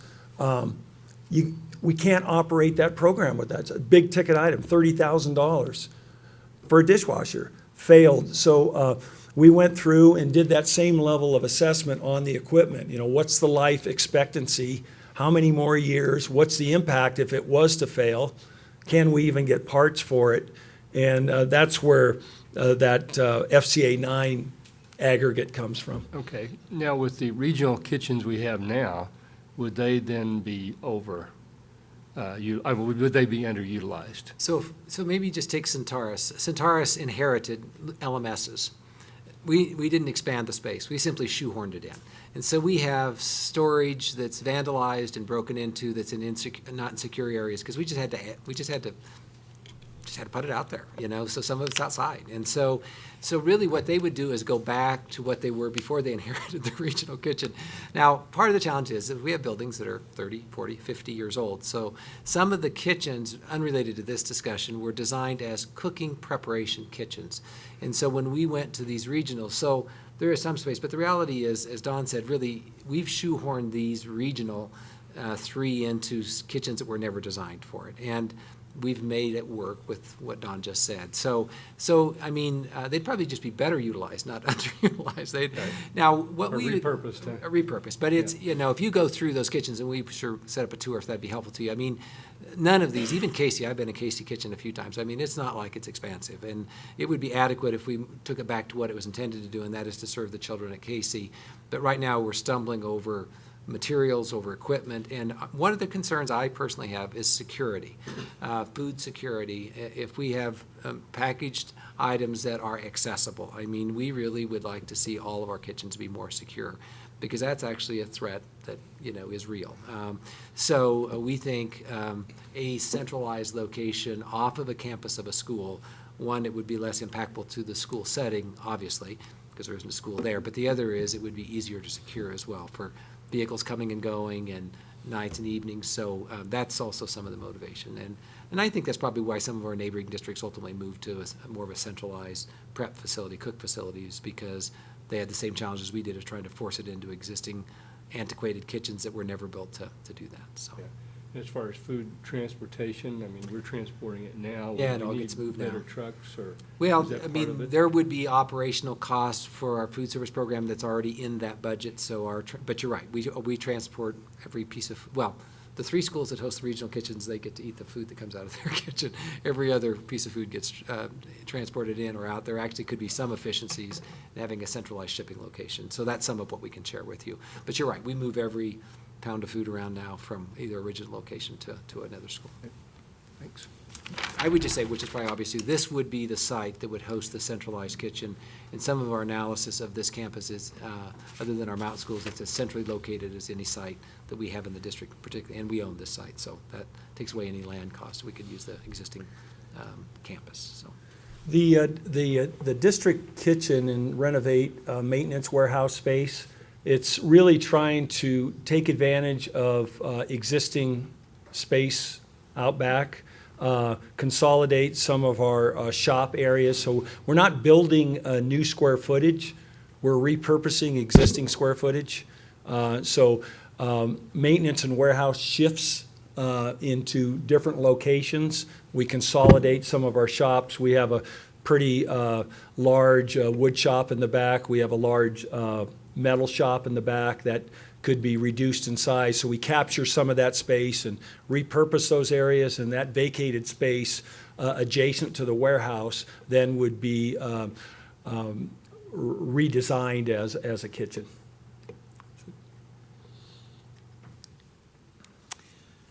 Well, we'll look for some information Yep, we'll follow up with that, coming Lauren. Thanks. before the next meeting so that we'll have a better idea of the financial impacts and the, how you came to this. Maybe what some of the comparisons are for other districts, I think would be useful. So, great. Shelley, please. First of all, thank you so much to the committee. This is an unbelievable amount of work, and we're seeing on these pages about 1%, of what you have done. So thank you so much. I have a couple of questions and comments. I think I'll start with the kitchen just because we're on it. When I talked to Tim Plass, the city was very interested in us doing something like this because they're trying to promote local food growing. And they feel like if local food growers had more of a place to distribute what it is that they grow, then that would encourage that kind of production in the city. And I said, well, that's, really interesting that you're very interested in that. Would you be willing to chip in if indeed we did decide that we wanted to do this? And he indicated that they would be. So I think that before we decide this, we might want to ask just how interested they are, because there might be some way that we could work together on that to reduce the cost of this. So just one suggestion. So just a clarification, Don, if the central kitchen goes in, that FCA 9 does not go away, or any part of it does not go away? No, it doesn't. Okay, it Still stays. needed. Okay. And then just using this as an example, I think it would be really helpful for me and maybe for the rest of the board if we could understand the total cost of some of these major ticket items, like, Tina asked earlier and Lori's alluding to, so that in the centralized kitchen instance, not just the facility costs, but any additional staffing costs, energy costs, transportation costs, offset by the efficiencies so that we can see what the total cost is going to be, and maybe over time, like a 5-year timeline or something, because that's probably, it'll be at least 5 years before we would ask for another bond. So, or whatever time period would make sense, 5 to 7 years, so that we can make a more informed decision about whether this is a good investment, and we would also be able to know what the payback period is for some of these big items. So, I would want the same thing with full-day K.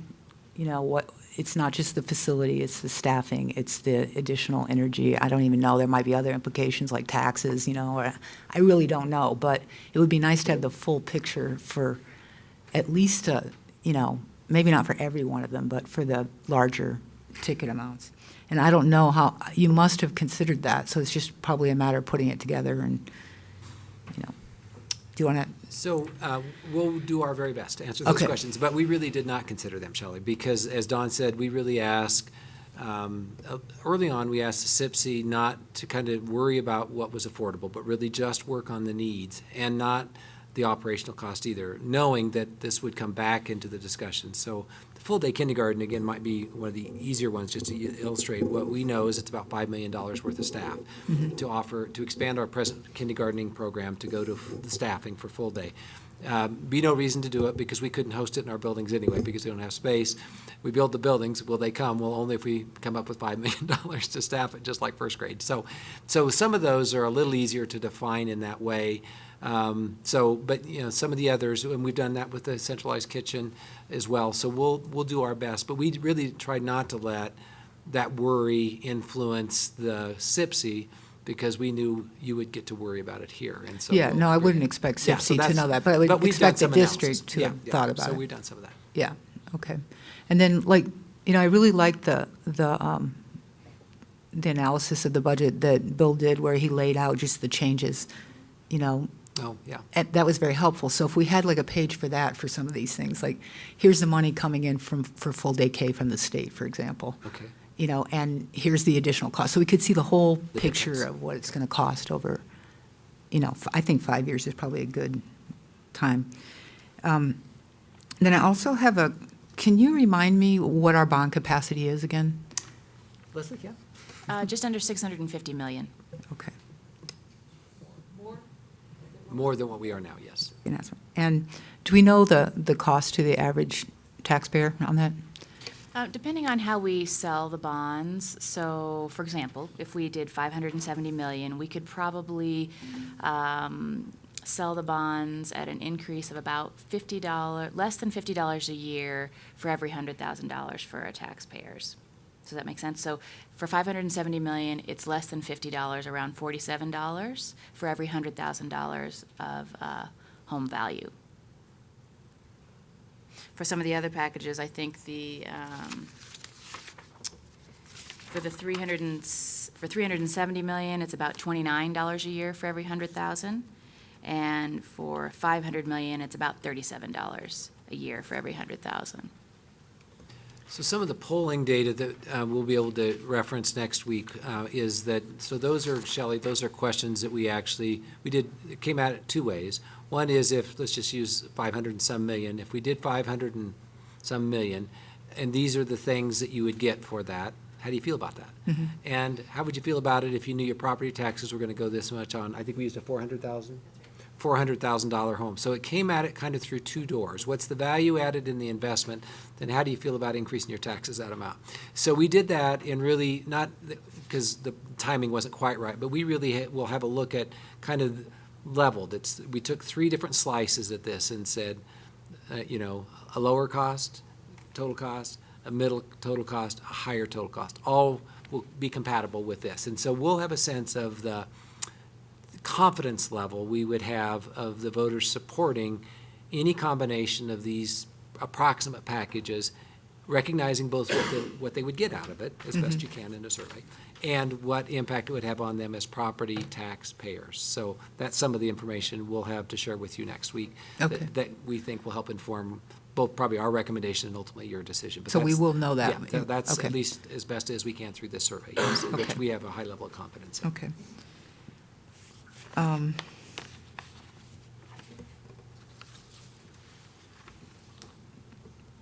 Can someone say more about how you had the equity discussions around schools?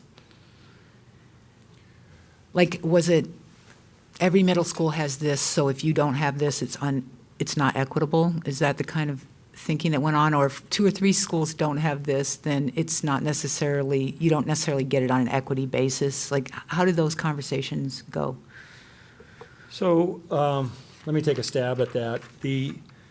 The assessment team, so that first page, just the assessment, it was the same set of eyes, you know, they were the same set of objective eyes. They were all trained the same way. They were all worked on the last bond. So they went in, and when they assessed a building, they all looked for the same things. And then they met weekly over this 2+ year period time where they compared building against building and, you know, tried to identify and ensure that needs that were quantified at one location, we could apply to the other location. Now, what was different this time than the last time, because we addressed in 2006 a significant amount of program needs, we didn't go back and evaluate each building against adopted educational specifications, partly because most of those needs were addressed. The other part was those ed specs were last approved by the board in 2002, so they were too dated.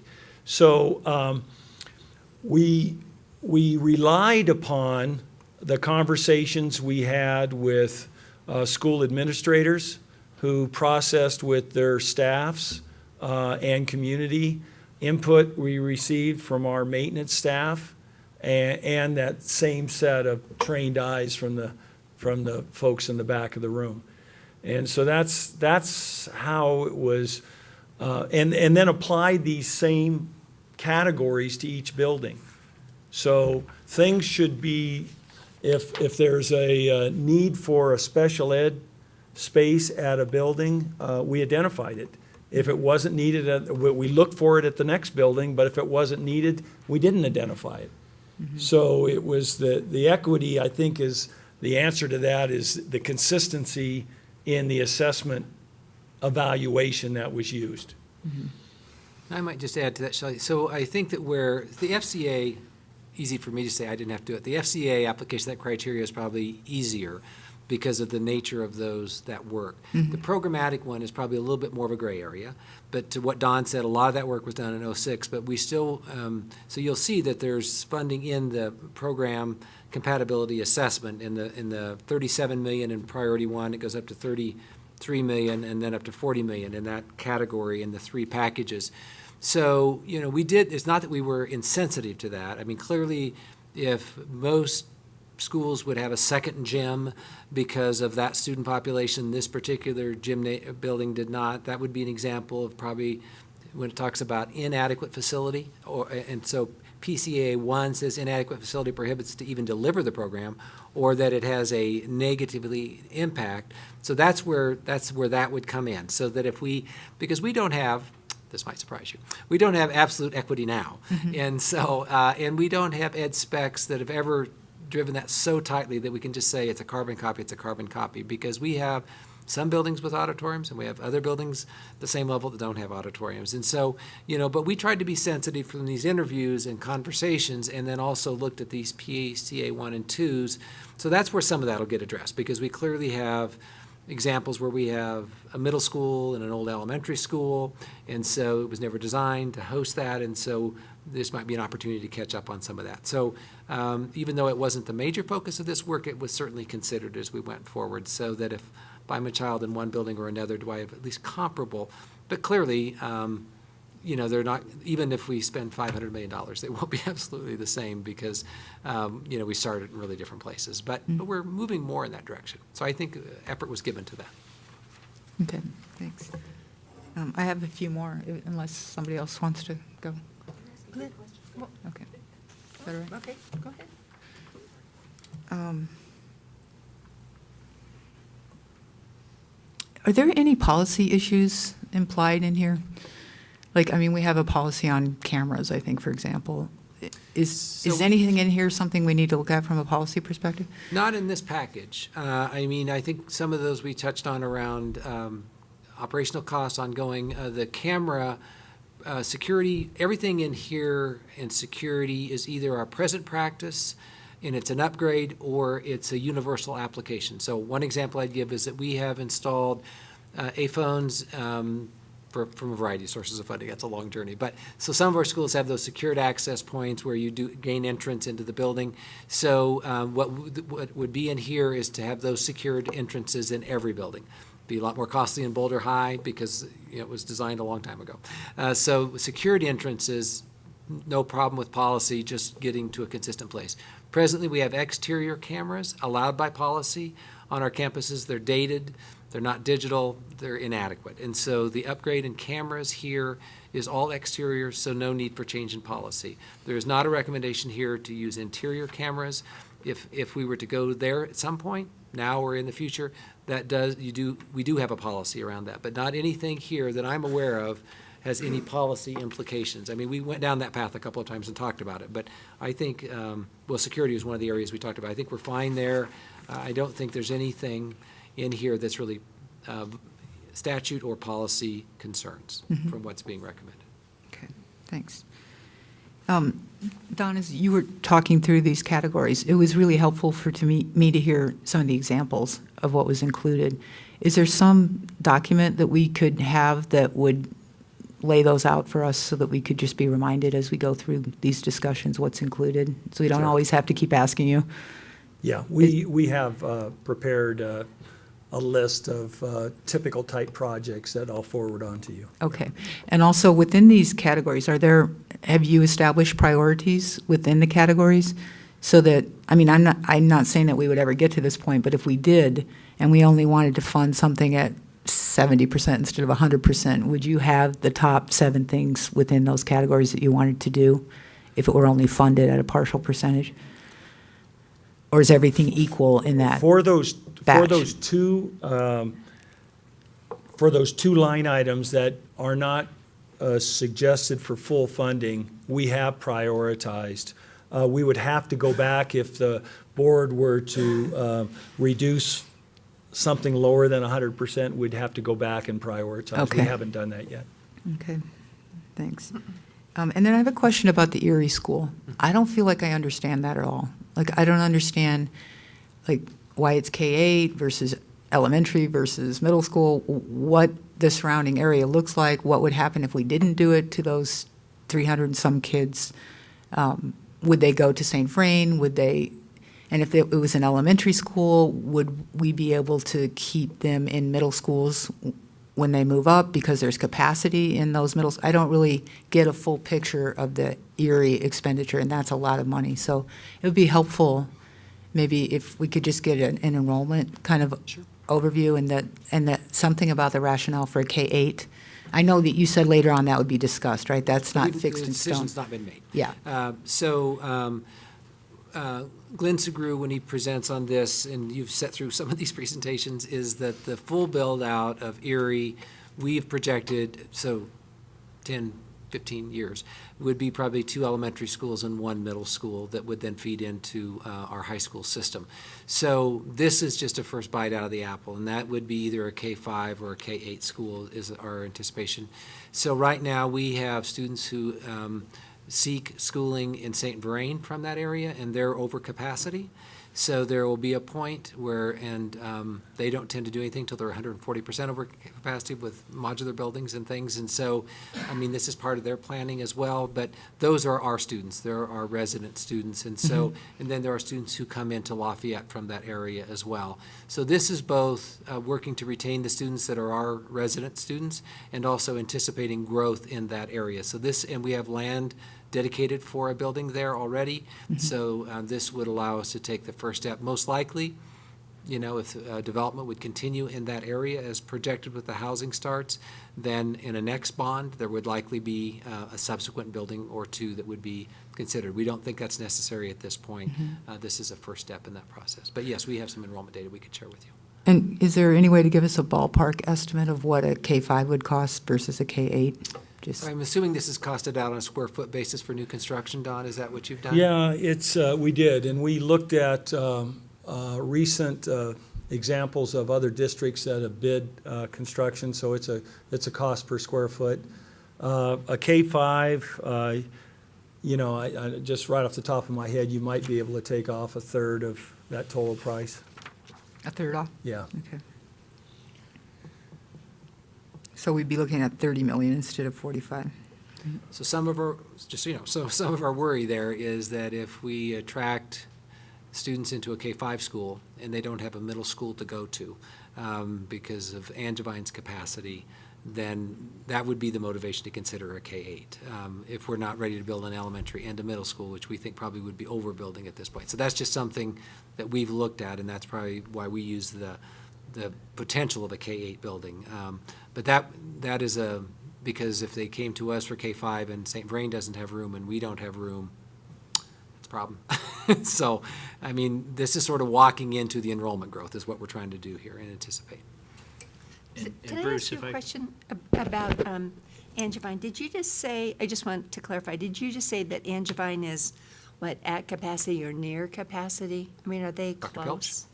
We actually are closed for open enrollment at Angevine, which is wonderful news, right? But we are full at Angevine. Okay, thank you.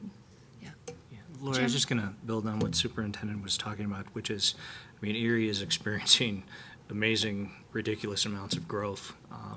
Kids, you know, in the Erie neighborhood, their home schools are 5 miles away, and yet they can walk to a St. Vrain school. So we lose some enrollment there by choice. And there is no capacity on the St. Vrain side until they do another bond. Their middle school's oversubscribed, the same as their high school. So, you know, I think it's a pretty reasonable investment. I'd like to see the enrollment estimates because it is a big investment, but I think it's a good one. Yeah, it would be nice to know how many kids are leaving to go to St. Vrain because it's not there, yeah. Right, because those kids from St. Vrain would presumably come back to a new K-8 in Erie if they were in middle school. So they may or may not come back. I think that, I mean, not unlike students who open enroll into our district, once they start a level, they're likely to, I mean, some may, but I think that certainly the new growth, so that the children in the new houses have somewhere to go to school would be nice. But yeah, we have those enrollment numbers. We can, I mean, they're projections, so. Go ahead. Thanks. I'm curious about the ADA code business. Like, if we're not up to code, we don't have to be up to code unless we go in there and change something? Is it kind of like electrical codes when you build your house?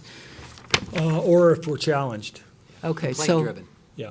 It's a complaint. Okay. Now, the ADA, you know, we've heard almost across the board about the condition of our restrooms in the schools. And so this is an opportunity to go in and make those restrooms where we can ADA accessible and also renovate restrooms to bring them up. I mean, CIPC toured the restrooms at Centaurus and I think a couple other sites. It's an area that, so it's kind of a two-pronged. We'll deal with ADA issues and make our, not only our buildings, but our restrooms more accessible, and then update or modernize those spaces at the same time. Okay, just two more questions.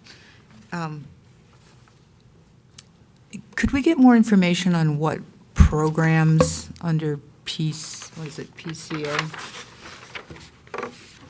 Like when it says inadequate facilities that prohibit ability to deliver program, do you have specific programs in mind when you say that? Because when I went to the CIPC meetings and when I read the feedback we get from our community, it seems like the majority of people are concerned about putting money into programs. You know, of course, they want the schools repaired, but then the very next category is programming. So I just want to make sure that we're talking about the same programming here that our community's talking about. So it'd be nice to just get a little more detail. I can give you examples. I mean, dedicated space for science labs, additional cafeterias that might be needed, or gymnasiums that might be needed, an auditorium that's missing from a site for performing arts, those kinds of spaces that just aren't in the building. So remember, in context, our buildings are about 50 years old. And you all know our curriculum's changed, and the buildings, for the most part, haven't. Now, we did make a lot of improvements in the last go-around, but we didn't cover everything. You know, we had to make some sacrifices. So this is an area where we'd go back in consultation with those school staffs and principals in what's not there, what's prohibiting you from delivering the program, what's missing. So right now, you don't know that? We do know that. We've Okay. quantified that by site. So you already by- had by those site, conversations, yeah. in other And words. that's, so again, and that's a square footage cost where we've applied, and what would it take to address that need or deficiency? And then what you're seeing is the total of all those schools, the aggregate. Well, it is between 32 and $40 million, right, depending on the package. So it would be helpful to have some list of what's included. So when a parent asks, what am I getting for this? I want more music classes or something that Yeah, we can so- at least say, yeah, that's included, or at least So know. Our plan, again, is to come back in August, so between where you give us direction on these three packages, to come back in August with a revised educational facility master plan that will identify by site planned improvements and a budget. Yeah, it's just a little of a chicken or egg situation. It'd be nice to know before we approve it what it is, not find out in August what it is. Do you know what I mean? Well, you're not approving, you're giving us direction. You're giving us direction. You're not taking action on this yet. You'll come back in and you'll direct staff to proceed with this package. Yeah, the problem with trying to break that out, I think, site by site, is we don't know where you're going to land. I can't do that until you tell me what the total amount is going to be. I can give you examples. PCA, PCA is pretty straightforward. It's in all three packages. We go a little bit deeper in 2 and 3, but if I tell you what's in 3 and we make that public now, and then the board selects number 1, what was the value of identifying all those needs in 3? Well, let me think about that. Well, and You're going to Jim- raise expectations, and it may not be included in the package. That's my fear. Yeah, I would Jim? kind of second that on Dawn. As a member of the public, I heard about rumors. They probably, I know how it goes out there. I read a newspaper article in 2005 of all the cool stuff that schools are going to get. What I don't read is the second article where a couple of things got cut out. And then I approved the bond, and I'm like, wait a minute, what happened there? It was all transparent, but, I was a typical voter at the time. So, yeah, the other thing I would want to comment is I don't view this as I'm approving this and, let's go do it. I view it as we're being asked as members of the community, take your best shot. What do you think the community's going to approve? Because, I'm not writing a $500 million check. I'm hoping the community might be willing to write a $500 million check. My job is to put the package in front of them that will show the most benefits to the kids as immediately as possible. So that's what I'm kind of looking at the package on. I didn't mean we're approving the taxpayers spending their money on it. I meant we were approving some sort of recommendation that we're going to take forward. That's what I meant by that. I may have chosen the wrong word. So I just have one more question. Did the athletic committee look at sports participation trends? They did.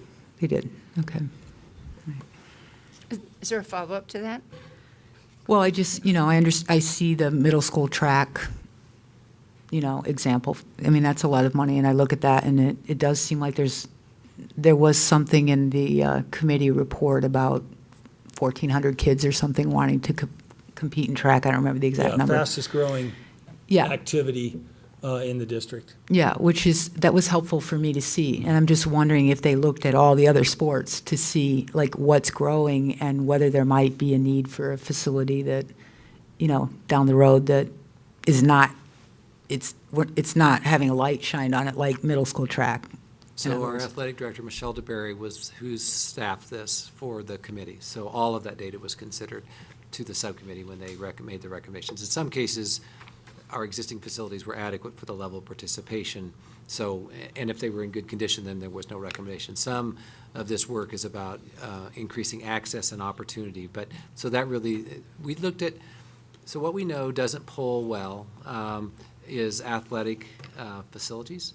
But what we did in our focus groups in December is there's a lot of support for fitness. And so track, as an example, is one that can serve both very well because it can be used for fitness as well, both by our students and our community. But I think this recommendation will satisfy all of the anticipated participation levels on what we're seeing in the different athletic areas. Yeah. So I think that's satisfied, Shelley. Thank you. Thanks, Don. So can I follow up on just what you just said about the high school stadiums and field houses? That's like $5.8 million. Is that, that's something I'd like a little bit more clarification on. So it's Where that might be. So we have existing stadiums right now, and so this is enhancing those and getting those to a standard that's acceptable. It's not building new stadiums. And Oh, it's not building new. These are all improvements on existing stadiums. Okay. And some of what Don described in his presentation, we have, for example, Centaurus and Monarch share a stadium. Boulder High and Fairview share a stadium. So some of it's getting those stadiums to an adequate level of functionality, if you've spent time in them. And also doing some things so that it's not just a school's home field that I go play on, it's our home field. So that's some of the branding and some of the, I mean, there are great examples around the country where even though it isn't in their backyard, it still is their home stadium. So, but there is not, this recommendation does not include new additional athletic competition stadiums. So it's Am I right, it's Don? $1.5 million at Rec Field and Centaurus for the upgrades. That's the 2 times 1.5. You'll see 2 times 500,000. Those are field houses. One at Boulder High and one at Broomfield. And then there's money, 250 each, I believe, at Fairview and Monarch. So there's other activities that occur at those sites that are varsity level. Aside from the football games that occur on the shared, that they can't announce. There's no way, there's no scorekeeper's booth, there's no PA system. So for a soccer game, for instance, that might be played at Monarch High School at the varsity level, all the way up to the varsity level, a goal scored, there's no way for the audience to know who scored that goal. So those are other planned improvements to allow them to host in a more contemporary way these other sports, these other activities that occur at the school.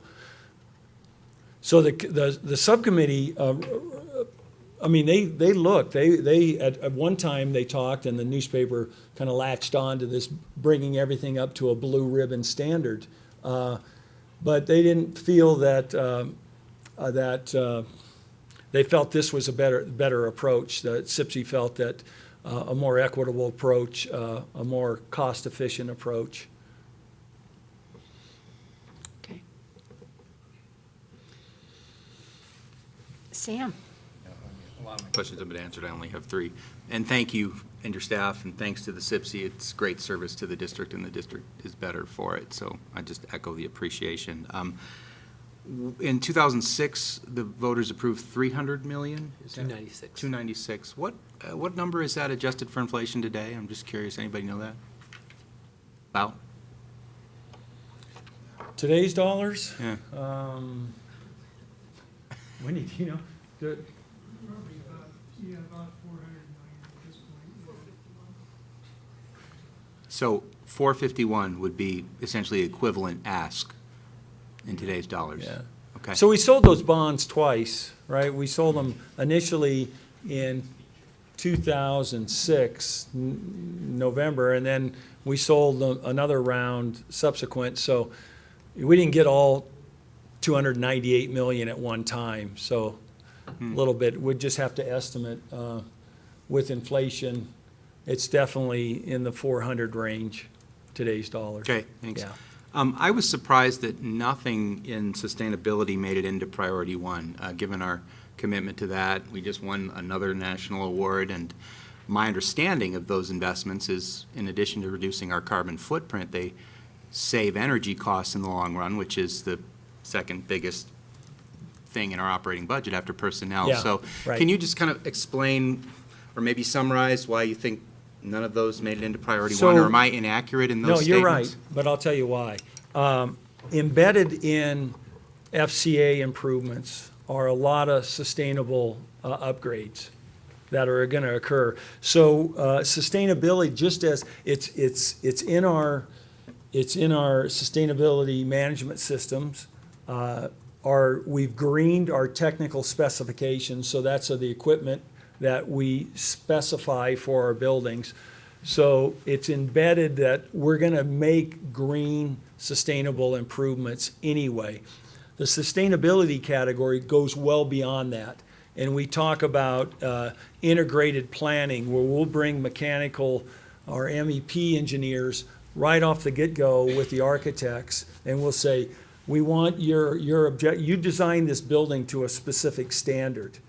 That's one area. We also talk about retro commissioning, where we go back in to all of our buildings, even if we're not touching the mechanical systems, and we'll commission those buildings to ensure that the systems are running as designed. So that'll improve ventilation, that'll lower costs, and there's a return on investment. So return on investment in both areas. So it's really distinct from system improvements or building component improvements that are in FCA, and this allows us to do the modeling and the programming, if you will, the sort of the technical analysis on all of our buildings, regardless if they're receiving upgraded mechanical.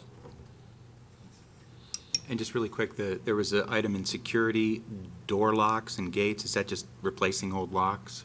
Is that what that means? Or? Yeah, it's electronic locks, fobs. Okay. And so kind of the direction we'd like to go, rather than the brass key. The key becomes permanent if it's lost or an employee's no longer with the district.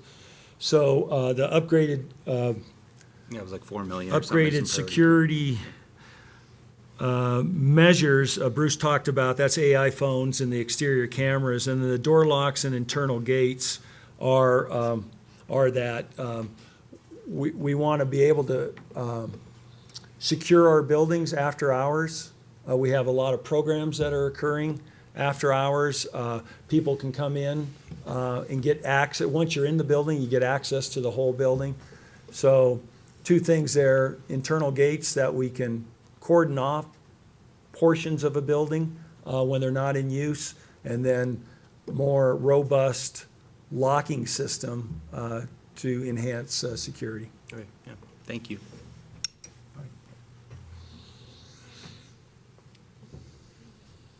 Tina?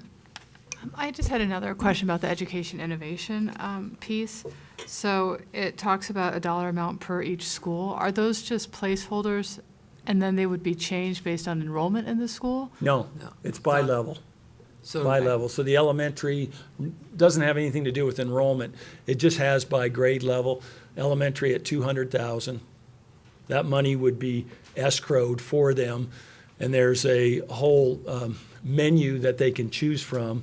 A lot of this is really working through the design and working with a specialist in this area, and having the school community being receptive to this kind of concept. Some of it changes some teaching styles. We expand, we open up, we create learning opportunities all over the place. Some of the examples that CIPC saw, I'll use Casey, where we created low bank lockers. We put tops on those, so those are study areas for the school. If you've been at Fairview, Fairview's a good example of some great opportunities. There's all kinds of nooks and crannies in that building. There's not too many 90-degree corners, but we can create learning opportunities there. We can have pockets of areas for collaboration. So the committee really identified all kinds, and this built upon the work of Dr. Frank Locker over the summer, and identified opportunities, be it roll-up glass doors, outdoor learning spaces, but we couldn't apply just a standard set to every school. The rationale was, let's designate monies to implement some of these features by level and let the schools decide what they're ready for. And does that include the one-to-one, or is that separate? Pardon me? The one-to-one the device piece So that was in the report? this fund doesn't include equipment, Okay, so it's technology it's equipment. just the physical space? It's learning spaces by Right. the Westbury. These is capital, and there was a debate about that. Those Chromebooks, their lifespan is well short of what the bond debt would be. So they would be looking at a different funding source to acquire that. This is just making actual capital improvement renovated space for that type of learning to occur. So these would not be competitive funds. These would be allocations, as Don said, by level. And then we've done some work in readiness for them to pursue that. But some of the early conversation we had around these innovation funds is that don't just force things on us that we won't use. Have it come from our planning. And so these dollars would be set aside or escrowed, as Don said. And then school by school, they would make their application for the use of those. And then we'd have criteria. And so, but what they do at Foothill might look different than Flatiron, partly because of their physical plant, but partly is where they would be not just as school staff, but as a school community.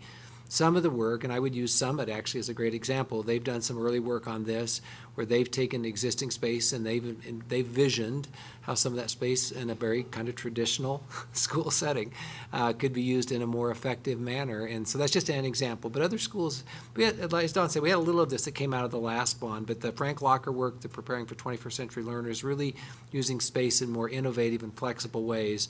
Now, if we had a school that didn't step forward after a while, we'd go out and visit with them and say, all right, let's start getting innovative here.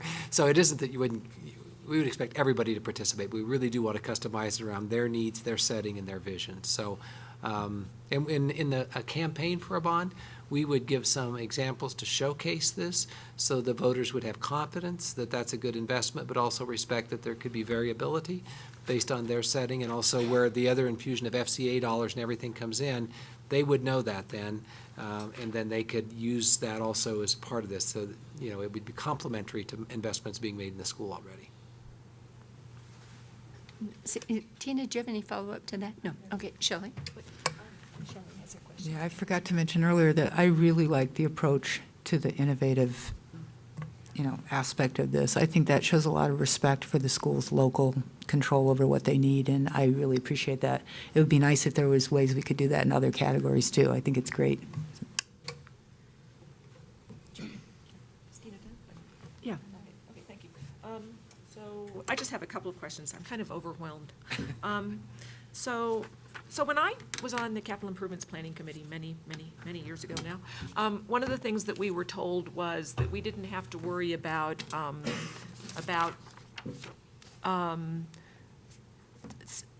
safety issues, safety hazards. That we took care of those as a district, those things were addressed. And I see them here as FCA 1 now. So I'm just wondering, because I think, so are we no longer able to address all those safety concerns within our general budget? Our annual budget for capital improvement dollars is all but gone. So we are highly dependent on this source of funding now. I mean, we're not particularly proud of that. It's to Jim's point an hour ago, is that it's the nature of how school funding is working. And so really just the most high need at risk, Don's team is able, but it's over the years has become increasingly less and less. So yes, we do need to include them in this. And, in the event that we didn't have a bond or weren't successful, there are some things that are going to have to make their way back in. We are also working on legislation that we hope to be able to create an ongoing capital improvement funding source that would be of a more routine nature so that we didn't have to stockpile these in every 6 or 8 years in a bond. But, Don, I mean, there's just hardly any money left for capital improvement in the general fund budget. So that's, in large part why these are in here. I'm assuming there are things in the backlog, so. Well, obviously, I don't think that's wonderful, but it is what it is. So I have very little money in the cap reserve budget. I have this year 0 money to do any individual projects. So I have categories. So projects meaning school projects where we ask what's needed, and I have no money at all to do projects. I have got money that covers some district-wide needs, roofing, and I would classify those all as emergency roofing, HVAC, paving, grounds. But, so we're really dependent upon this funding source to address these needs. It's not like we ignored them. We just haven't had the resources to address them.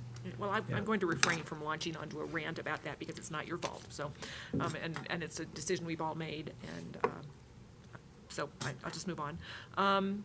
Let's see, what was that, So, in an ideal world, we'd have our strategic plan rolled out, and then we'd do the bond, but I understand that time isn't always that flexible. Two big projects simultaneously, we've noted that. So my question would be, is the work we're doing, do you anticipate that it's going to complement our strategic plan going forward? So I think there will be aspects in the strategic plan, because around health, safety, environment, learning, that will absolutely be complemented by this this work. Now, to Don's point earlier, is that program areas were highly funded in the last bond. So some of that's in place. So art rooms, physical space for gymnasiums, those kinds of things. I think the security, that whole package there, is congruent with providing a safe and healthy learning environment. I think the innovation space, actually, the timing is actually pretty good with that, because I think that if we're successful in the fall of 14 and things begin to go and we set criteria, I'd like to think what will help influence the criteria, along with the study we've done with Dr. Locker and 21st Century Learning, will be those things around how to personalize, how to enhance learning for schools. So I think of the discretionary money that's in there, I think that's probably, in addition to program improvements that Don talked about earlier with the PCA 1 and PCA 2, I think they're very complementary. And in a perfect world, we'd probably have a 3-year differential there, but I don't think our buildings can wait for 3 years. But I think it'll be fine. I think that we are really hopeful the innovation money is a part of this package. To Shelley's point, I think then school by school, they can look at what their needs are, and then the technology. There's a chance we're going to need to find another funding source for technology that will be complementary to the strategic plan, but that's not the hardware isn't part of this bond. This is just a picayune thing, but I noticed in the Security Committee's report something about red buckets not being kept up to date. And I know it's not a bond thing, but what are red buckets and why aren't they up to date? Want me to try this one? Go ahead, Don. Red buckets are, I think they're a result of the REMS grant we got probably 8 or 9 years ago, and they're a small 5-gallon bucket that contain just basic security type items. Flashlight, might be some water, some tape. I wasn't aware that they're not up to date. They need to be restocked, but the type of items that are included in it don't have an expiration date. They might have been used, and we need to replenish those. But I know those were funded through the REMS grant.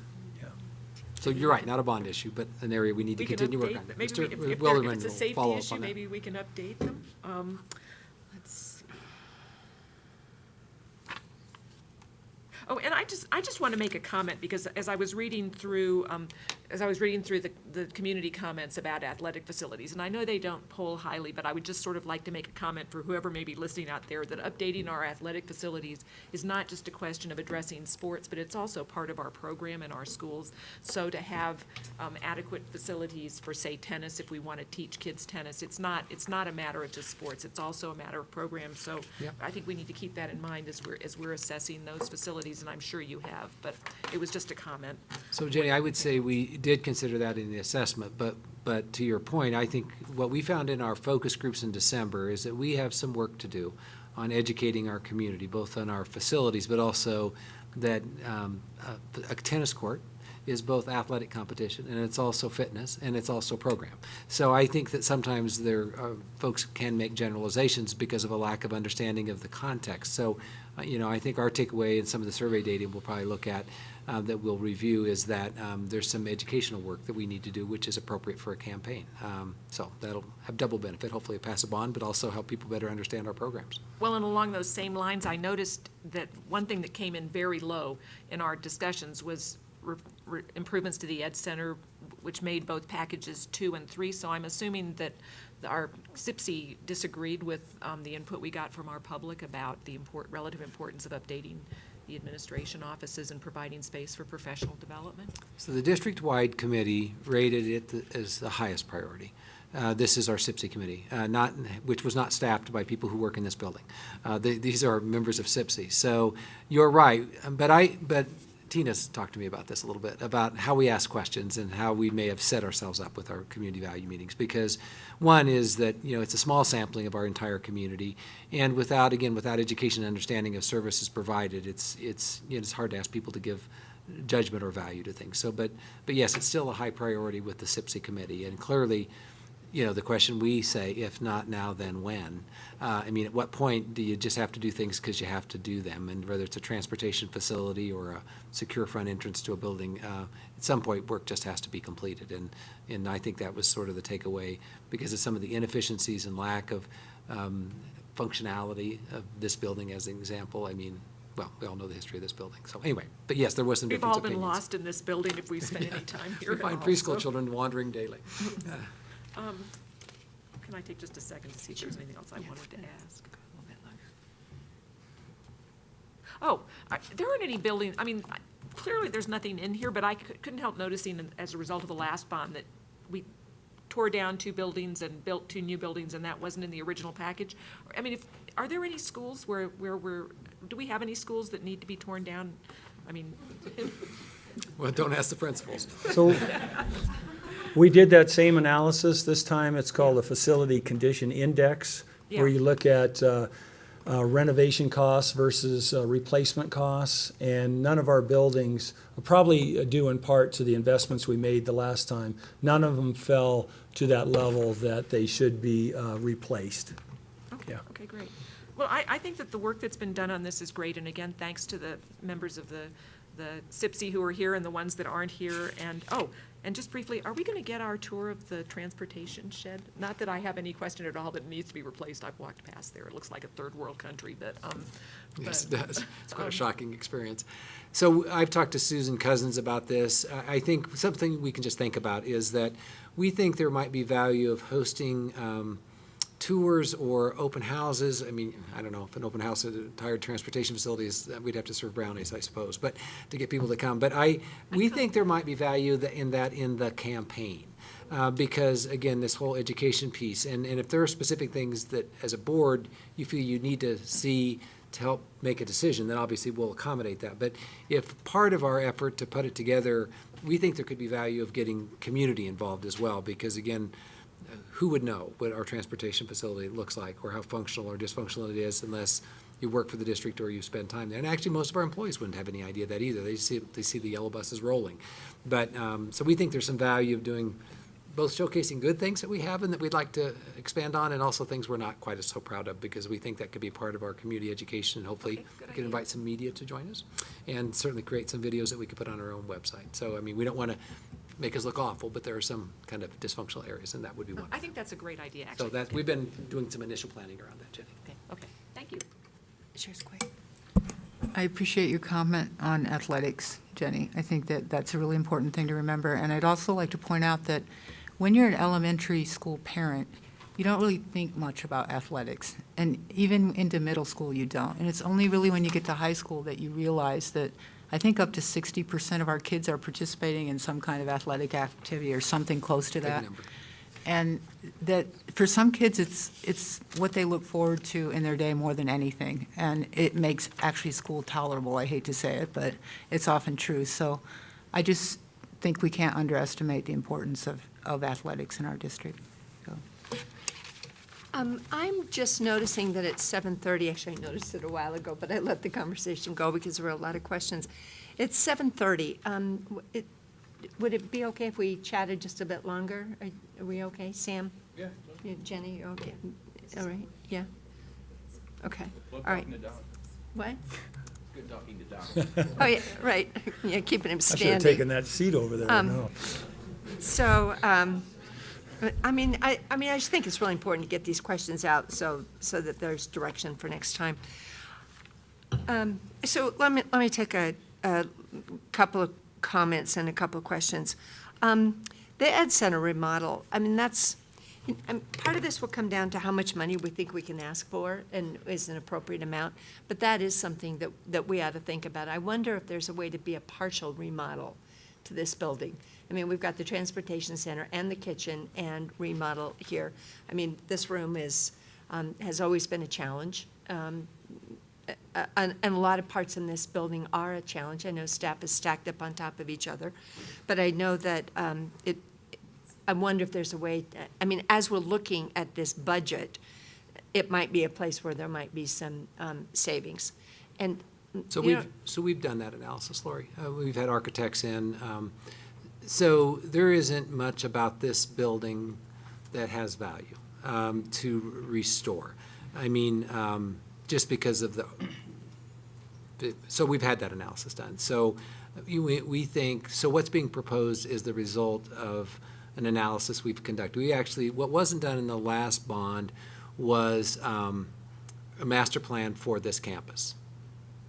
It was not done at all. So we've done that now, which includes all of these pieces. And so, if we do not invest in this building, we'll do some of the FCA things, but it ultimately won't address the functionality of this building. It'll still be inadequate access, all of those things. I mean, it's really difficult for families and parents to come and access this building for a variety of reasons. And so, and you're right, the office spaces. So we've done a lot of that analysis, and we would say this is a pretty conservative measure if we choose to come in and do work in this building.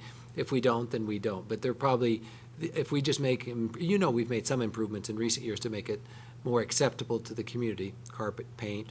But really, there are major systems issues with this that are failing fairly quickly. We kind of don't like big rainstorms for a variety of reasons, but mostly this roof comes down. And so, so part of this is at what point do you keep putting layers of improvement on a building that's just totally inadequate? Now, some of the design is utilizing some of the existing space that is functional and then restoring some of the others. But we've done a lot of that work, and that's what's reflected in this. So we've had architects and engineers, Don, involved in this. We did a whole master plan for this campus. And ultimately, we looked at relocating these services to other places. We thought that might be a better option. Leasing space, Don and Glenn and I toured several commercial facilities in this area, and it costed all of those out. And ultimately what we decided is this is really a good location. I mean, it's very centrally located for our school district. We have good access off of Arapahoe now that it's done. We have bus service here. So it's a pretty easy place to get to if you're from any part of the district. And for staff coming in for training, it's as centrally located as we probably could find. And we own the land, and it's a big chunk of land. It's just not highly functional because there was never a master plan. It was just, piecemealed together over time. And yet, if we're going to run buses in and out of here, it's a pretty good central location. We have a terminal in Lafayette. We have one in Netherlands. So anyway, but we do need a larger centralized facility for bus repair. So anyway, we could take, a chunk of time if you're so inclined to do a whole presentation on that. I just want you to know that that analysis has been done, and so that we could increase the functionality. Part of what, so one way I've looked at this is if we were going to spend $500 million, how much of that would we invest on a percentage basis if there was need around centralized services? I mean, so if it were 10%, that'd be $50 million. And so we don't expect every school to have a bus barn. We don't expect every school to have a centralized kitchen or a professional development center. So at some point, as a district, we need to, and I think this is what swayed the CIPC committee to put it number one on their list, is to say, if we don't do it, when will it get done? And so we moved it into priority 2 because we really wanted to keep the essential things that had to be done in 1, but you'll see it in priority 2. And that's really the reason why. And if we don't, so I guess the question always is, if you don't do it sometime, when would you ever do it? I mean, it won't be any less popular or motivating, well, unless it's falling down. Maybe it would be in 10 years. That might be fair. But anyway, so that's some of the thinking. But we have done that analysis, Lori. I guess this is not a great building, and I'm sure that you've done the analysis. But when it comes down to the question of what will the voters tolerate, I mean, that's where we're beginning to look at where efficiencies can be made or what other parts of this budget might be changed. Yeah, and I mean, think that's maybe part when of we what- have the recommendation next week, that'll help with that. Okay. Of what size of package we think is feasible. That might, so rather than trying to sort that out before we know what the size of the package is. Maybe that will be helpful once you know Okay. what our polling data tells us. So that, another thing that might be useful is when you were talking about innovation and these innovation funds, and it was influenced, somewhat informed by the Locker information, I haven't seen any of that. So I wonder if there's like a 1 or 2 page summary article about what Frank Locker suggests and We how can our send you the schools links are to his being- sites. There's tons of stuff, yes. So Might he's be useful pretty, just to throw it out here and let us have a look at it so we can understand what. we can what's include that in your packet, the links to valuing. his work. Thanks, that'd be great.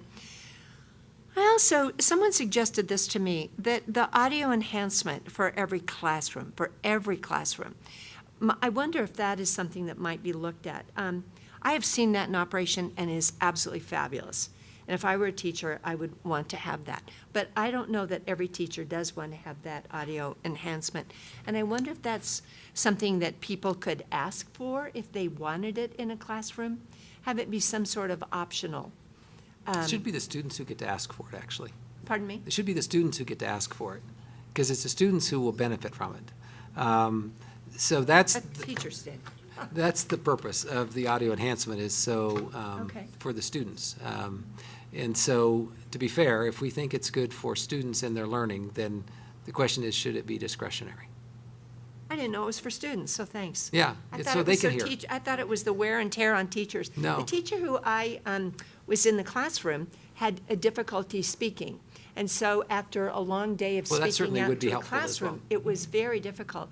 And he installed it at his own expense in the classroom because he couldn't reach the children in the Yeah, back. certainly in that example would be a great example. But really, the research on this is it has benefit for all children. Okay. And really, but it would require a shift in the culture because we have many classrooms that have done it on parent-organized dollars or fundraising or individuals. But really, the value is for the students and their learning. And if we had a teacher that had trouble projecting through the course of the day, obviously it would benefit them as well.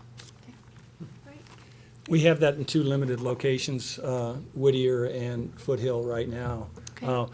One problem with making it discretionary, that an improvement like that will tend to outlive the teacher that's assigned to that classroom. So there's a lot of a movement. So a new teacher that would come in perhaps would want it. It's very difficult to go back in and try to retrofit do it. that work. And so it's best to do it building by building at one time, yeah. Okay. We have the Calypso system now with the projectors and the sound, so it's really building upon that program just to allow voice enhancement using most of the infrastructure that's already in the ceilings of each classroom. Okay, great. Thanks. Tom? A couple more questions. One following up with what Shelley said about some of the detail. For me, I look at these numbers, and, they're big numbers, and I don't really understand all the assumptions behind them, what you use to put the numbers together. And so anywhere I can find detail, if it's in those subcommittee reports, I was out of town all weekend, so I didn't get to access anything. Is there enough there that I could see how these numbers were stacked up? We can provide that for you. I can tell you that we've continued to use a software called VFA out of Boston. I think they've got 2 locations. They're international, 2 locations, one in England and not sure on the third. Built into that is a cost estimating component called RS means. So we'll either cost out by material or cost out by square footage. That RS means process is updated continually. VFA's got a team of engineers on board that provide updates to those cost estimates. So it's either VFA, it's either a square footage, or it's examples of other types of improvements like synthetic field improvements or track improvements, where we have actual recent bid awards, bid amounts on those items. Right. And I trust your cost estimating ability. That's not what I'm asking. It's like, what did you use that would go into that model? For example, we want to add, 1,000 square feet to Yeah. the school. That kind of level Okay. because of. Yeah. That's what I'm talking about. Because I trust, you certainly, over the years, you and your staff have done a great job of managing and projecting costs. So I'm not questioning that, just the assumptions that went into the cost. Maybe we can give you an overview. For instance, like an FCA 1, I listed sort of a description in the spreadsheet, and then I gave you some examples. There might be 40 items in FCA 1 that are grouped in there. FCA 2 might have 30 items. So That would be great to see those, if you all could of them? Yeah, I'd like to look through them. If they're a list of 40, just so that I understand what's in there. There's a list of thousands. Total, thousands, yeah. But maybe. But we can print out a report. You're gonna see, like when I said this was thorough and comprehensive, they looked at, this software has the ability to sort, we can sort, but it's quite a database. Yeah, and I don't want to drill down to 1,000-item detail, but I'd like to know, what are the top 20 or 30 items, for example, or what are the categories Maybe a of items? description of those Or a items. description, yeah. Because if I get asked, what is Yeah, that? that's 4 or 5. I think he wants a little bit more detail. We can Yeah, provide we'll that work for on you, that. Tom. Yeah, We'll work on and I don't want to see everything or need to see everything, Yeah. but if someone asks me, what's in there, I'd like to be able to So be we've got- knowledgeable about that. Yeah, so we have descriptions of these FCA categories, and so what we could do, because I've looked at those, I think Don referred to those earlier, what we can do is give some additional examples of Okay. categorical kinds of things that would fall into those areas. So Yeah, let that'd be a us great start, and then if give I a have run at further that. questions, I Yeah, can ask as opposed to going specifics. building by building and looking at the thousands of data. Because then what you can be confident is that was applied to every school campus, and that's what generated this huge database. And Right. that's what drives the numbers, Yeah. as you know. So, Okay. yeah, let us give a run at that. All right. A question about air conditioning. We have schools that have air conditioning, some that have just air conditioning in some of the common areas, and then some schools that don't have any at all. Under the proposed priorities here, would we have some level of air conditioning in every school? We do now some level of air conditioning in every school. The office areas in every building Admin are- area and computer labs are air conditioned in all Presently. schools. Yeah, but not, Except for the not mountains. necessarily common areas, though, Correct. right? Like, cafeterias or, No, we don't. I know So, some of the comments that we heard there was no place in the school that the kids could go, right, to cool off. Right. And so I wondered if that was being looked at or addressed at all in some of this work that CIPC did. we didn't look at specific areas of refuge where they could congregate in a cool area. We brought in a mechanical engineer, and we looked at a few schools, 4 or 5 schools, and that's how we derived our cost estimates and different approaches on providing air conditioning. But it's either, the 3 options analyzed were full air conditioning across the district, or the 5 problematic schools, or the 5 extended learning, or some combination of those. Okay. But we didn't So it look wouldn't at just necessarily specific address- areas within a building. The Okay. problem with that is it's difficult to really modify an existing mechanical system and just single out from a zone an area. The ductwork, a lot of our schools don't have. They have unit ventilators. We don't have the ductwork. Right. We don't have ceiling space, attic space to even put ductwork in. Those were the options that were identified, yeah. Okay. Let's see here. So in 2003, the assessment that was done, and then in 2006, some of those items went into the bond package. And what I heard you say is that out of that, there were, the essential items are in here. Were there other items in that were identified in that assessment at the time that got left out or were deemed maybe not high enough priority? That were identified in 2003? Right. That we didn't address? Yeah. No, those have all surfaced, for the most part, those have surfaced into FCA 1s and 2s. Okay. They've digressed to a point where they need attention. Okay, great. One last question here on, in the, I saw in the enrollment subcommittee, some identification of obviously new schools and full-day K, permanent locations, and a few things like that. And then in the PCA, they're grouped here. So what I'm trying to understand is that I believe I read that part of the plan was to get rid of all of our portables and replace those with classroom space. Is that correct? That's in the plan here? That's correct. So every modular building used for classroom instruction would be eliminated as a result of this. Okay. So in some cases, schools had modular buildings for class instruction because of enrollment needs at the time. Some of those areas have declined in enrollment, so they're right size now, so they can just be removed from the campus. Other places, there would be additions on buildings to accommodate the students. An example, Summit has modular buildings, and so some of the work we've done with them is that there would be adequate classroom space incorporated in the building. Aspen K-8, we were just talking about that this morning. So what we're looking at is where we are with enrollment now, where we've been, where we anticipate it will be, so we don't, finish this month and turn around and have to add modulars back. Our planning is really trying to get everyone in a permanent facility. Now, we do use modulars for some itinerant staff and nurses, some more office area.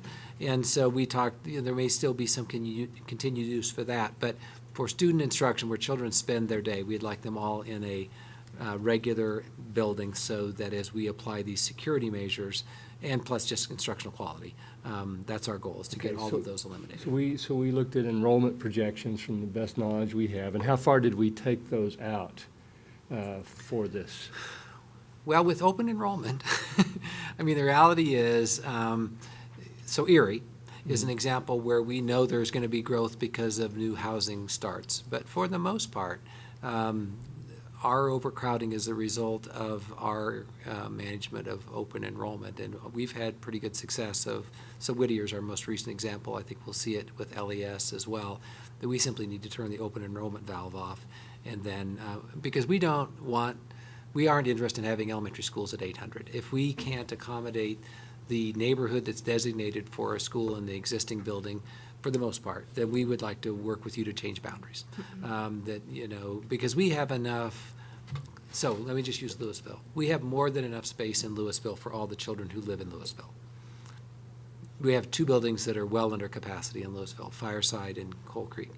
And we have 1 building that's at its maximum now, that'd be Louisville Elementary. Right. And we have 100 students in Louisville Elementary School who are open enrolled. So we've quit open enrolling students. At one time, it had 400 students, had a lot of space. We had a lot of kids in. So for the most part, except for Erie, we believe we can accommodate the growth with the existing buildings, or we may have to make this adjustment for modulars. For the most part, we aren't not needing to create new facility space in neighborhoods to accommodate neighborhoods. For the most part, we have a couple areas where we may look at some enrollment or some boundary adjustments because of new growth, new housing starts in areas. Right. Last year it's Whittier, this year it's LES, it seems, with the concern of the growth in particularly Old Town Louisville. Right. And then the new subdevelopments that are planned or in construction now.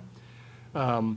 And so the other piece to this is partly for my request for information last week on class sizes. Right. We hear a lot about class sizes. And so in a number of cases, we're constrained by the physical size of the school. If we wanted to reduce class sizes, we couldn't because there's not enough room. Some schools were using computer rooms for classrooms, for example. And so was that considered? And in fact, that was one of the reasons for the RFI, is to get a view so the board can see, okay, what are class sizes in our various schools now? What are the projections? If we wanted to reduced class sizes, how does that impact this work, our capital planning, adding classrooms, and doing it in a sustainable way, right? You don't want to add it and then find out next year you don't need it, or vice versa, right? So that was one of the reasons for looking at that data. And so I assume that the CIPC didn't see that because we didn't see it. And so that's one reason I asked. So we for have, it. so if you go, so we can send this, we actually did send it to you, we can send it to you again, where we have capacity for every building based on the assumption of number of classrooms and the number of children in classrooms, and which buildings are under 100% and which ones are over. So that's utilizing learning spaces. So, I mean, it's just math. So if you have 10 classrooms and you want class sizes of 25, then you can put 250 children in there. If you want to reduce class sizes to 20, then you need to add classrooms. And so, I mean, Glenn prepares that every year as a part of the open enrollment process, so parents can see what the capacity, it's actually in the newspaper, what the capacity is of Emerald Elementary School, and we know how many of those children are neighborhood children, how many of those are open enrollment. So, Okay, so it should be pretty easy to get to the data. we can show you the capacity. For the RFI that Well, I asked. no, what I'm saying is that we can show you the capacity for every building. And so but you can change the capacity of a building by 20% simply by increasing or decreasing the class sizes. If we want to reduce our class size by 20% in this district, we need to add 20% more building space. And we could cost that out on a new construction basis. Yeah, so that's why I want to see some of this data. So some schools are more challenged than other schools. And I would just say every school that is over its capacity, it's through open enrollment. okay. They've made a decision to have students go in above that. Most of our schools are under capacity. And that's what the data Glenn will show you, that they're not at 100%. Okay, all right. So that's Again, you part have of to it. make some Part assumptions of it's for facilities, part of it's for how we do funding for growth. We'll show you the capacity Yeah. report. I think that might be helpful. Yeah, certainly over the last, I went and looked at CDE data over the last 4 years, and 5 including next year's projection, we will have grown 2,000 students in the district. And so how are we accommodating that not only for staff, classroom teachers, but also for facilities? Jim and I are going to a meeting on Thursday night about this, and some of the emails we receive in conversations is like, well, we have very large class sizes, but there's no place to put the kids. So, those are the kind of questions that I want to see this data so that I know by school, by grade, how many students do we have in a class, not a ratio that it has other things in it. So that was. Actually, that's the one of my ratio reasons only has for doing it. class size in it, Tom. What's that? The ratio only has class size in it. Those ratios that I've shared with you are only for classrooms, not for physical education, not for art education. So If their ratio is 24-1, and they have 240 students, they get 10 teachers. So if they have 28 in a class, that means they have 21 in another class. Those are absolutely class size ratios, the numbers Okay. I've shared with you. Okay. So. So it doesn't include paraeducators Does or not include office librarians staff, or anything? Does not. Okay. So that's what my notes have shared with you, is that these are for classroom instruction in the elementary. Yeah. So that's kind of data that I want to see, because I'm talking to parents, they say, well, we got 29 in class. Well, And then what I about ask your them to ratio? look at the It's 22. rest of the rooms in the building. Yeah. And they say, oh, I guess there's 21 in that room. And I say, yep, there's 21 in that room. One of our challenges in the elementary schools is we don't do multi-age grouping. So if you have, I said this in a note to you yesterday, if you have 58 students in third grade, you're going to have 29 students in each class. And it's unlikely that we're going to create a third grade and have 19 students in each class. I mean, there's no way in Colorado funding model we can do that. So the reality is I sent you standards last night again that showed at what point, when it gets to a point, we add paraeducators to support that. We do use staffing FTE for conversions. So if we have a class of 30 and we add a paraeducator to a second grade, then that does come out of conversion. But the allocation of paras from the get-go, from the base, does not come out of that staffing allocation. Yeah, and I guess I'd still like to see the data. Okay. So that I know by school, by class where we are. And I know there will be bumps, and there's certain things we could do in facilities where we have, a classroom that could be either second grade or a third grade or a first grade, depending upon the bumps that go through the school. Well, we can send you the capacity information. I Yeah. think that'll answer your question around facilities. Okay, great, thank you. Shelley?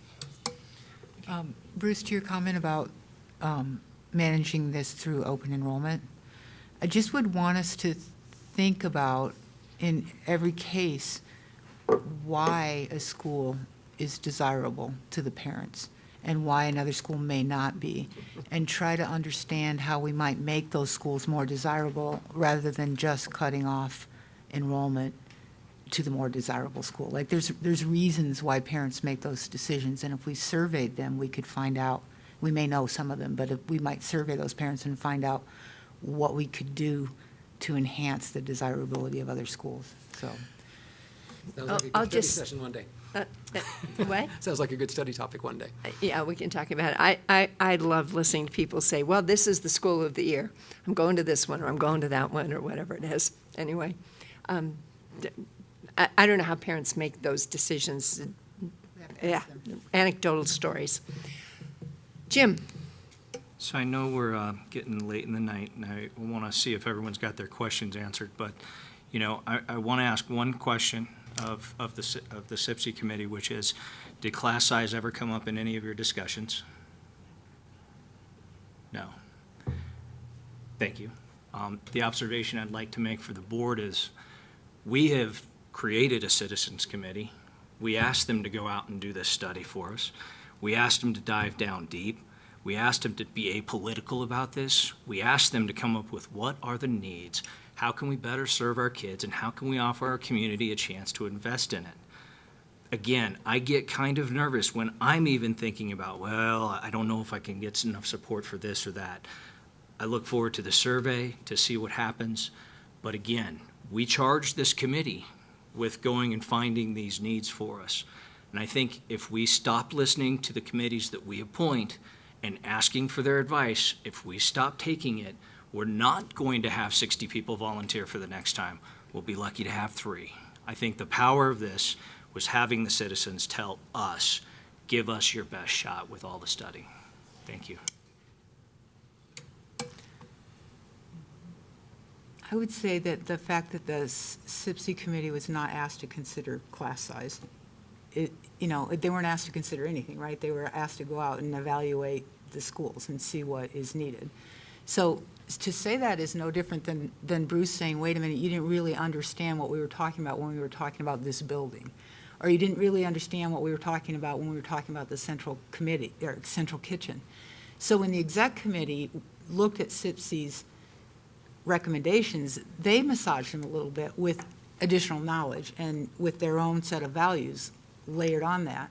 And there is no reason why the board can't do that as well. I would just put that out there. It's absolutely no different from them doing that to the board doing that. Comments? Well, we have a big decision ahead of us. It's huge. I think it may be the biggest decision that I've had to make since being on the board, because we absolutely have a lot riding on it about what's going to happen with the future of our physical space and our programs that we offer. And I think I think we have a lot of questions. It went a little longer than I thought it would go tonight. And that's because CIPC has come up with a lot of information. We have a huge district with a lot of needs, a lot of, Don, as you pointed out in our last meeting, I think a lot of old buildings that we have that need working on. And I am confident that our goal is that we need to improve the learning environment for kids and working environment for teachers. And that's what we are dedicated to doing. I think the questions that you've heard today are to that goal, to help think about what we can do to ensure that this, if we decide to go for this, that the public will be supportive of what we're talking about and what our values are and what our needs are. So I thank especially CIPC for doing this incredible work, and for you guys for staying here to the end of the meeting. Don, for leading this analysis and this inspection for such a long time, to bring us this information with a lot of questions that we have. And thank you for, hope you're not going to be too hoarse tomorrow after standing there for a long time, but thank you. And thank you, Bruce, for pulling together the executive committee team and pulling this together. I think we have asked for a lot of information, and I look forward to seeing it. I don't know if you can pull it together by Thursday. I mean, we usually get it Thursday. I would say it's probably okay to get it a little bit later. Pardon? Some of it's available to you this week, others will. Okay. Will take a while to get to where we are. I guess that's it, unless anybody has any other questions or comments. It's 8:05. It's been a long meeting. So then, this meeting is adjourned. Thank you for coming. Oh, yeah.